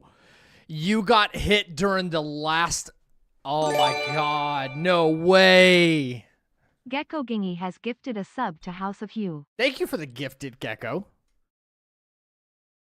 Does the hit list count?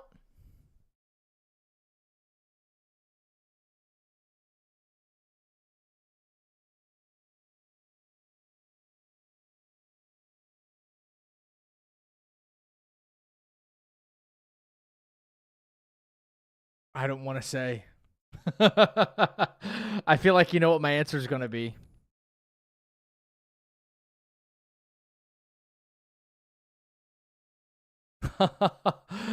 Bro, I'm so sorry. Nope. It doesn't count. And the only... I mean, there's no other way this could happen, but technically, he hit you before the fight's over. Even if it happens at the very last second, he hit you. Fuck, man. That fight was so good, too. Fuck. That last attack, brother. That last attack you had to launch. And he just snuck one in.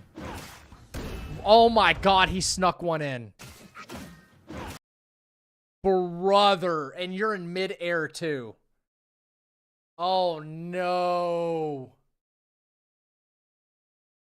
That fight was seamless, bro. Yeah, you can't restart either. Fuck. Jesus, you have to do a whole new cycle in order to do that. But if you just go from like point A to point B in the game, like even on new game, and you just hurry through the game, it shouldn't take you too long. It'll take you a little bit of time. If Twitch doesn't stop kicking me out, wait, it's good content, yeah. It's good content. Look at that. 55 should be 56 now. Why isn't it doing it? 56. Come on. Brother, I'm so sorry. It is great content regardless, yeah. I have a here, while we're just kind of like I'm still like editing stuff here on my end, but I have some stuff I can show you guys. I haven't posted this YouTube video yet. Do you want to give me tips on how well I did editing while Renov is kind of like MIA doing his thing? I did my first edit. No, you don't? Damn it. All right, fine. Never mind. Fine. Never mind. Never mind. Let's...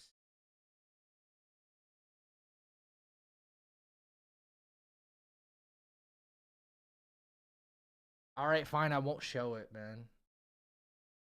I was excited about it, too. Maybe I should just post it. I gotta get the thumbnail done, though. Sucks. Where's the finished one? It was...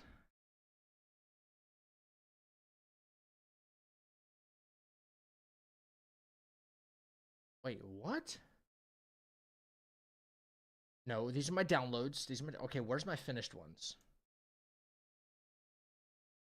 I gotta find it. Hell?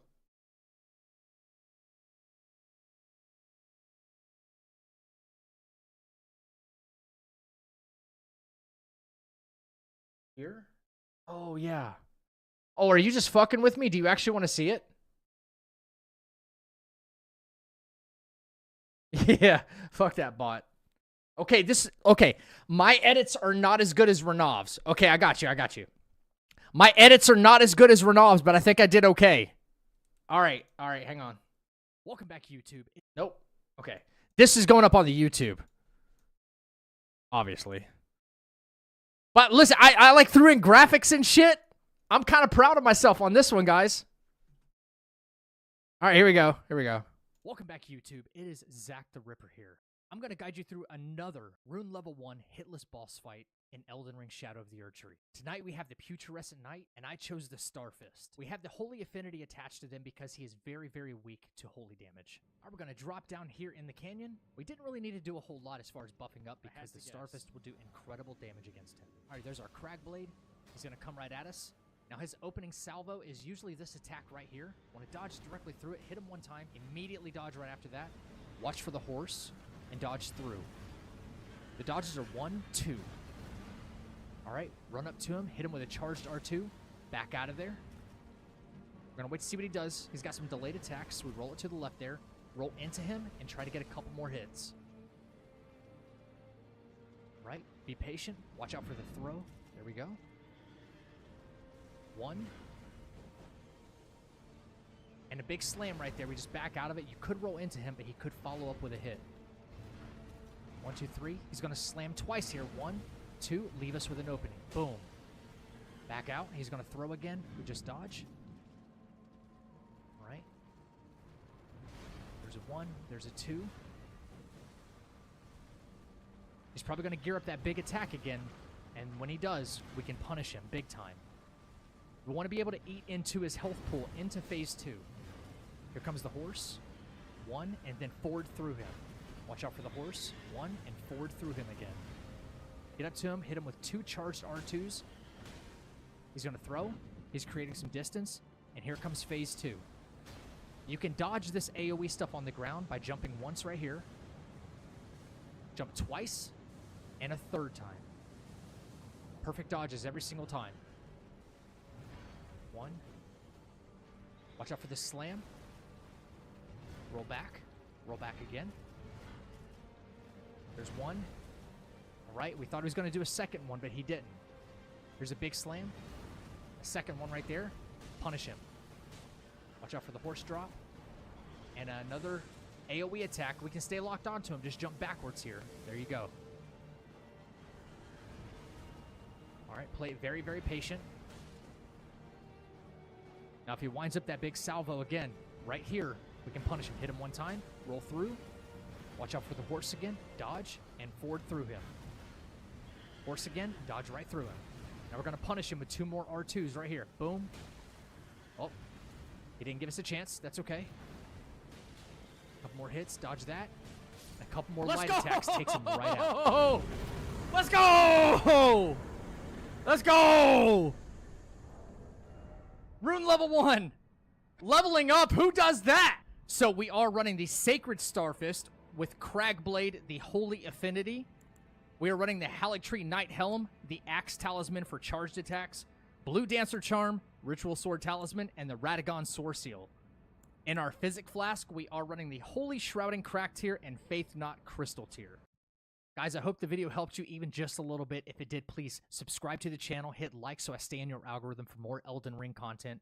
Until next time, stay happy, stay healthy, and stay freaking deadly. I'll see you in the next one. Yo, not bad for my first edit, right? Not too bad. Lightweight, baby. Lightweight, yeah, buddy. Long I've been waiting for this. Lightweight. I'm about to make a name for myself here. Oh, the edit, like, I had to, like, learn this whole new program and edit that all in one night. I was like, oh, I was losing my mind.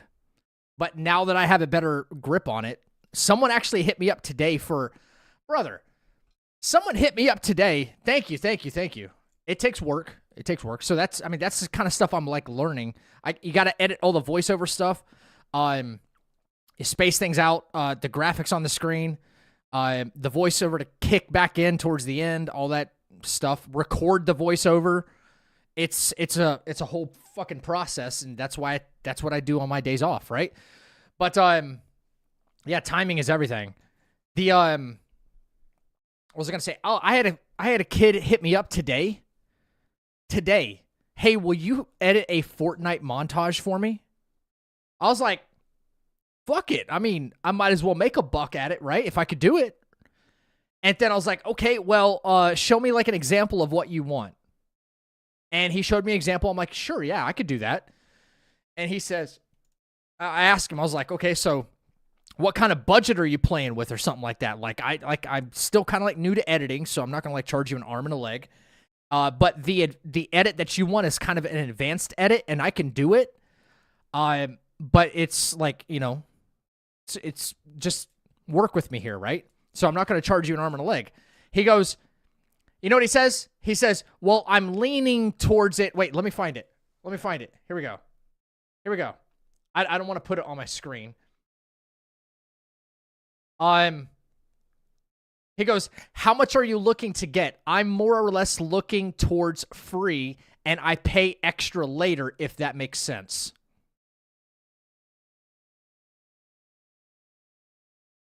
You want me to, like, edit some video and shit for you for free? Like, I got to do my own. I'm not going to charge you, like, $200 or something like that to make a fucking montage, you know? But, like, if I'm, yeah, free. He's like, we just do it for free. Do it for free. What? And I'm supposed to, trust me, bro, I'll pay you later? Brother, no shot. No shot is that happening. No shot. No freaking way. Yeah, for real. Like, how long do you think these things take? They take time. I would do it, but, I mean, not for free. I would do the edit, but I'm not doing it for free. You're out of your freaking mind. But if I get better at it, I'll start doing it for the homies, like if they want an edit or something done. Pay extra later, gonna get that 100% bonus. Yeah, but here's the thing, is like as soon as I send him the edit, it's kind of like, okay, now I'm blocked or something, you know? It's like, I won't get anything. He'll just go and try to find some other sucker to do it for free. Fuck you. You know? Like, what? Edit my spaghetti videos? Sure. Love making thumbnails, though. Practicing different types. I need a thumbnail for that fight, that putrescent night fight. I do. I need a thumbnail. I already have, like, you can find a good quality image of putrescent night, like, on the internet. I just need, like, my face and, I might be able to do it. Fuck it. I might be able to do it while I'm on stream. I might try to do it while I'm here. Like, I'm streaming, we're vibing, chilling. I might as well get something, like, accomplished, right?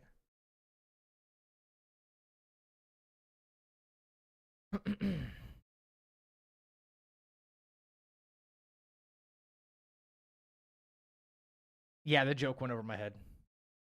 I don't get, but pay extra later, gonna get that 100% bonus. Sorry. Sorry, it went over my head. Sorry, it went right over my head.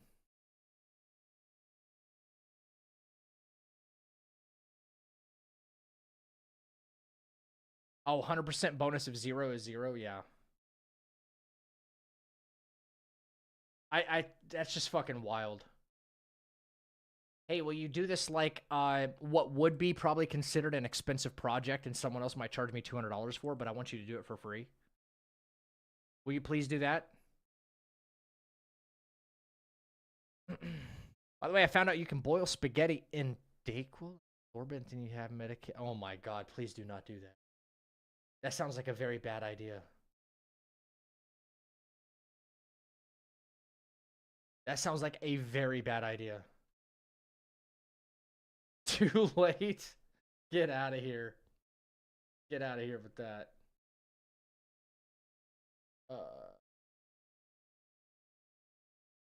Damn it.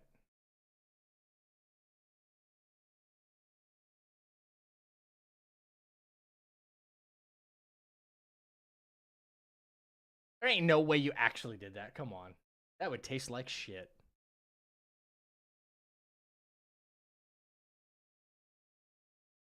No, I don't want no. I should bring this up or not. This video. Fuck.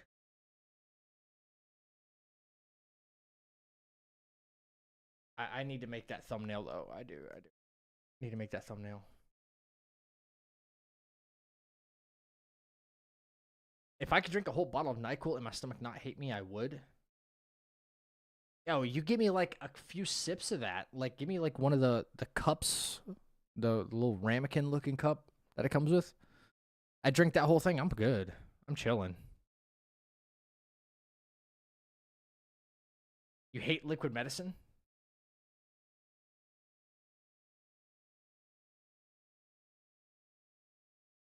Yeah, I'm KO'd. Yeah, for real. It doesn't take too much. Oh, fuck, man. I don't even know if I want to... I mean, I've had such a good time, like, chilling with you guys. Just chatting about stuff. I don't even know if I want to fire up Wukong tonight. I don't know. I mean, we're almost going on 4 hours of the stream. I just don't know.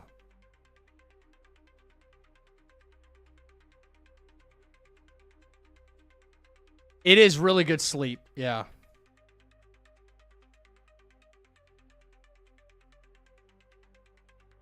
Yeah. Bro, Richard, where's my music, Richard? Yeah, what the fuck, Richard? Gotta do this all myself, man.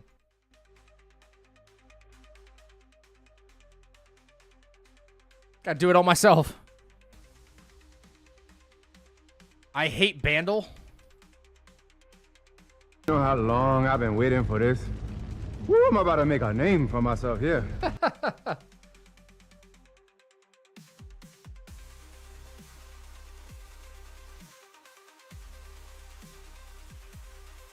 Bro, for real. He's not having it. That shit is great. I love that one.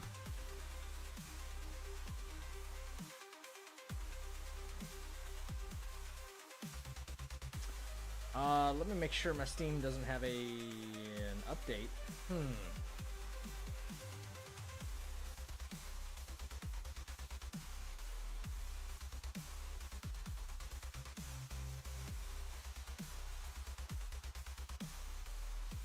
I have to re-download Elden Ring. That sucks.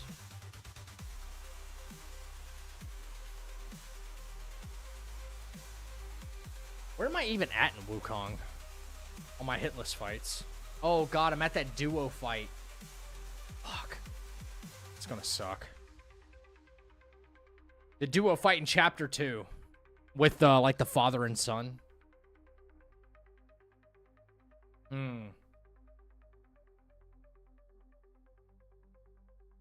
The father and son, that like the father likes to get up on the pillars and throw rocks at you while you fight his like boneheaded ass son. If David kill his dad too early, he becomes enraged.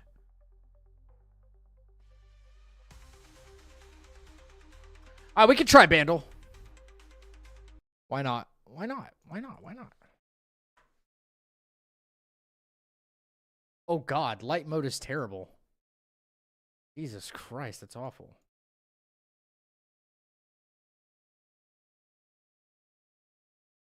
All right, released in 1983, 183 million YouTube views.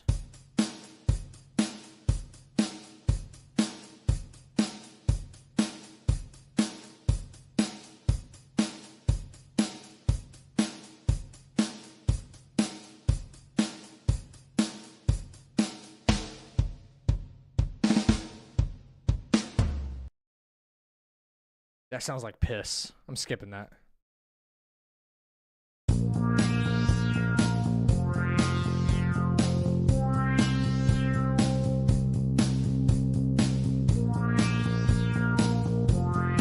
Sound from space. Space.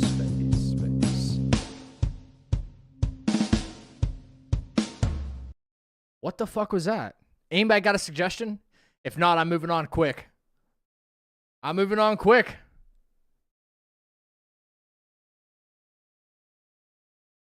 Bruh. Bruh's not a suggestion. I'll type in bruh. Okay. Bruh. I don't see anything called bruh. What in the alien shit is this? I don't know. Let's go.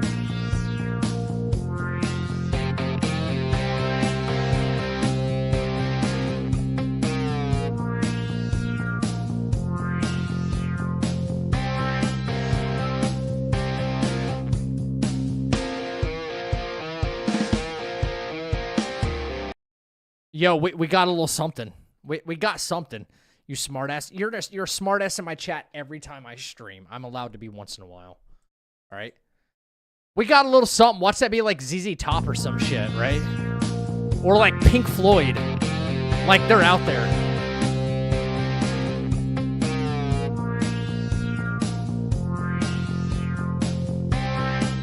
Bro, my ears feel like warped.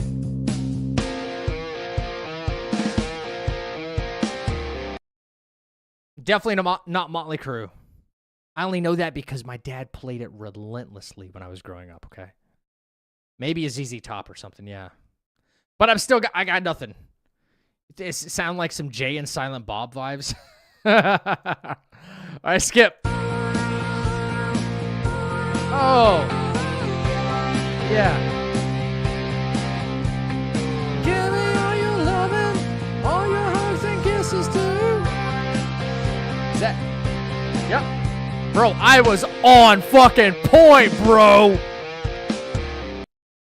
I was on fucking point. I said ZZ Top. No fucking shot. What? Give me this is it. This is it. Damn, I'm goated. I'm fucking goated, son.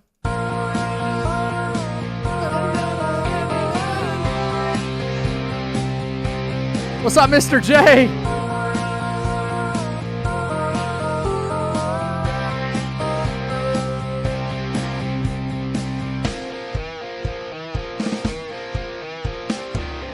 Yup, goated. I'm goated.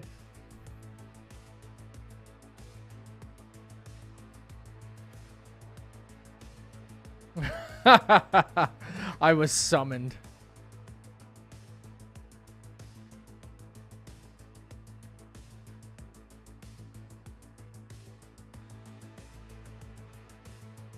A second.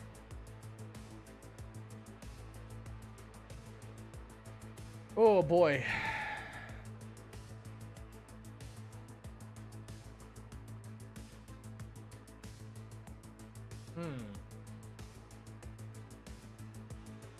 What should I get into?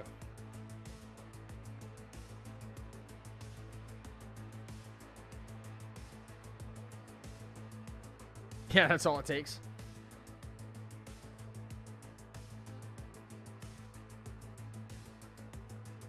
Ooh.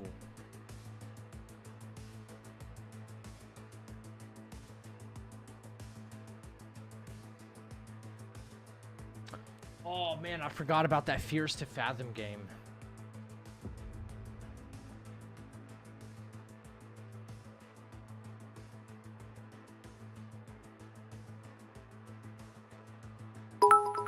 Oh! Gecko Gingy cheered. X100. Hey, did you hear her say Gingy this time instead of Gingy? When did that start happening?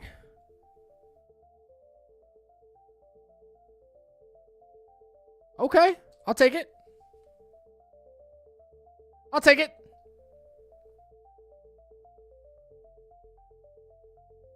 Chat, what is tomorrow? Tomorrow's Wednesday, right? What the fuck was supposed to happen? Oh my god. Either yesterday or today. I can't fucking remember. I can't remember.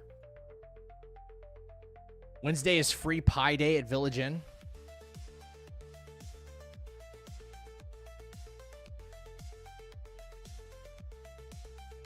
Ooh, I want a pie.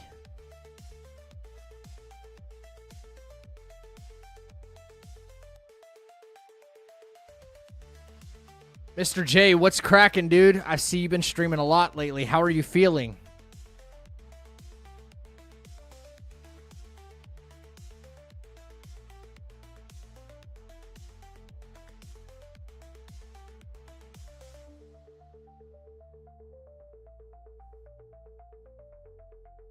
You love pie more than cake? That's what she said. Zach is a pie? What kind of pie?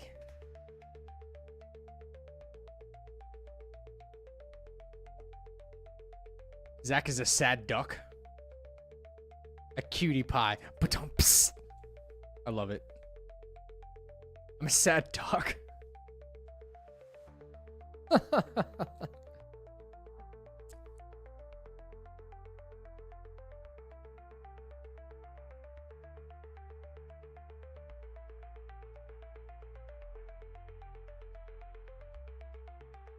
Wow. Rings of Powers in 3 hours? Ooh. Okay. All right. Well, anyway. Chat, I'm kind of debating on what I should do. Either I boot up Wukong and play that for a little while. I'm not going to let the stream go on like forever because I want to finish with my video upload and get that up there. And start editing another one. Or I don't boot up Wukong. I don't know. I've just been chilling with you guys all night, so and I'm fine with that. Better still sort every now and then, but yeah, I've been trying to stream every day that I'm not stuck at work. That's good, man. I'm glad you're healing. You're going to start editing your streams? Hell yeah.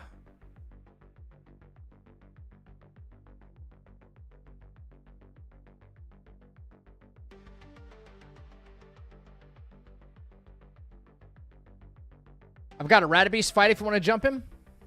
Let's fucking go, man. Yeah, let me fire up the fucking ring, baby. Want to talk about the rings of power? Right fucking here, baby. I'm putting the Elden Ring right there. I'm ready for it. Right fucking there. I got a free finger.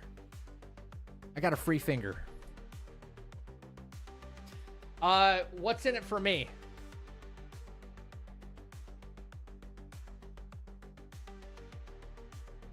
Radabeast, let's go fucking jump his ass, bro. Pick a number between 10 and 100. That's a big margin of error. That is a big margin of error. I'll give you a free finger. Between 10 and 100, 69. Yeah, I said it.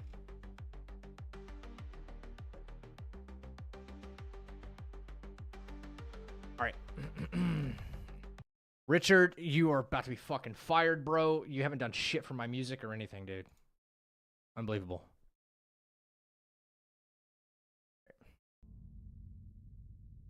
Wait, what the hell is happening right now? Oh, I do got audio. Cool. Hang on one second.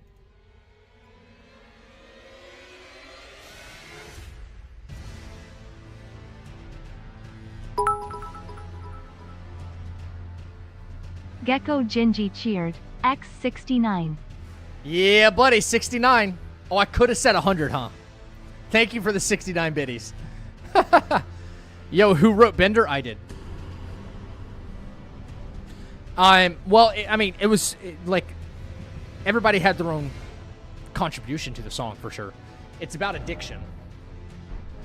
And I've never been really addicted to anything, but my thing of choice was always to like drink. So, bro, my stream titles are all over the place.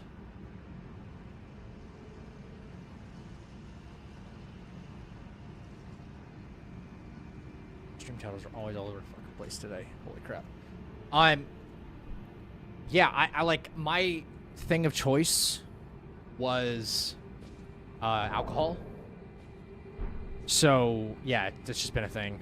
Like Bender was about literally going on a bender and just overcoming that kind of stuff. You know it by heart? Hell yeah, let's go. Yeah, what am I gonna fight Radabeast with? One of my Elden Ring players, give me a build. What am I gonna fight? I'm gonna help Chappie. We're just gonna go jump Radabeast. What should I use? I guess it depends on what I have, but you know. First, let's get him naked. More than likely we'll be using that. I don't know if I have Dane's footwork on this, or if it's even upgraded. On this account. Level 372? Shit. I don't think I ran the DLC on this account. But we gonna go fuck him up, bro. Close your eyes and pick? That's never a good idea. I'm gonna pick the worst fucking weapon in the game. That's usually how the fun starts. It's true.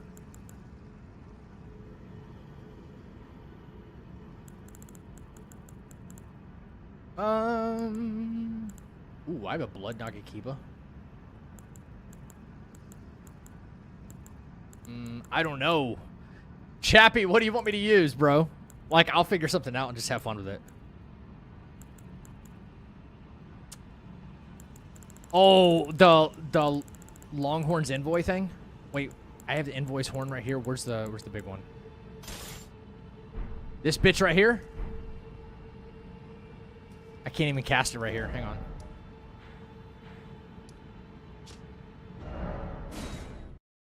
I gotta upgrade it. I don't know. I'm being cheesy. Fuck Radabeast. Since he jumps around like a hoe. Bro, Twitch is getting stringent. I see the, I haven't even talked to this guy yet. Wow. I hope I have a Ancient Somber. It's gonna be interesting. I do. I had one left. Holy shit. No, I don't want you doing that. Let me go. Yeah, the mod does not play. Fucking feds are involved. Alright. What am I going to do to actually improve this fucking build? This thing is terrible. Faith scaling? My faith is so low, bro. Y'all made me pick the worst thing. My arcane's apparently at 99. Brother. Oh my god, this is terrible. What am I going to use? Bro, this is awful.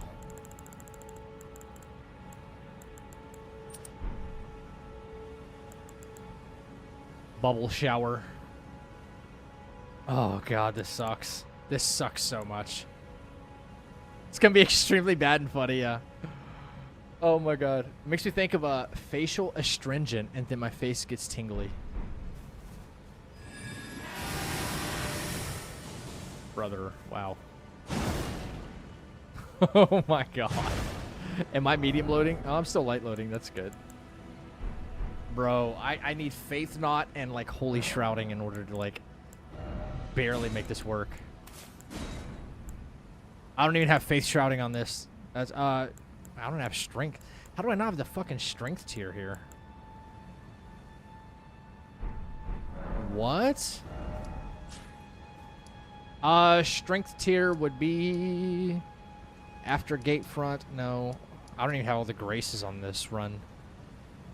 Motherfucker. Dex is a D.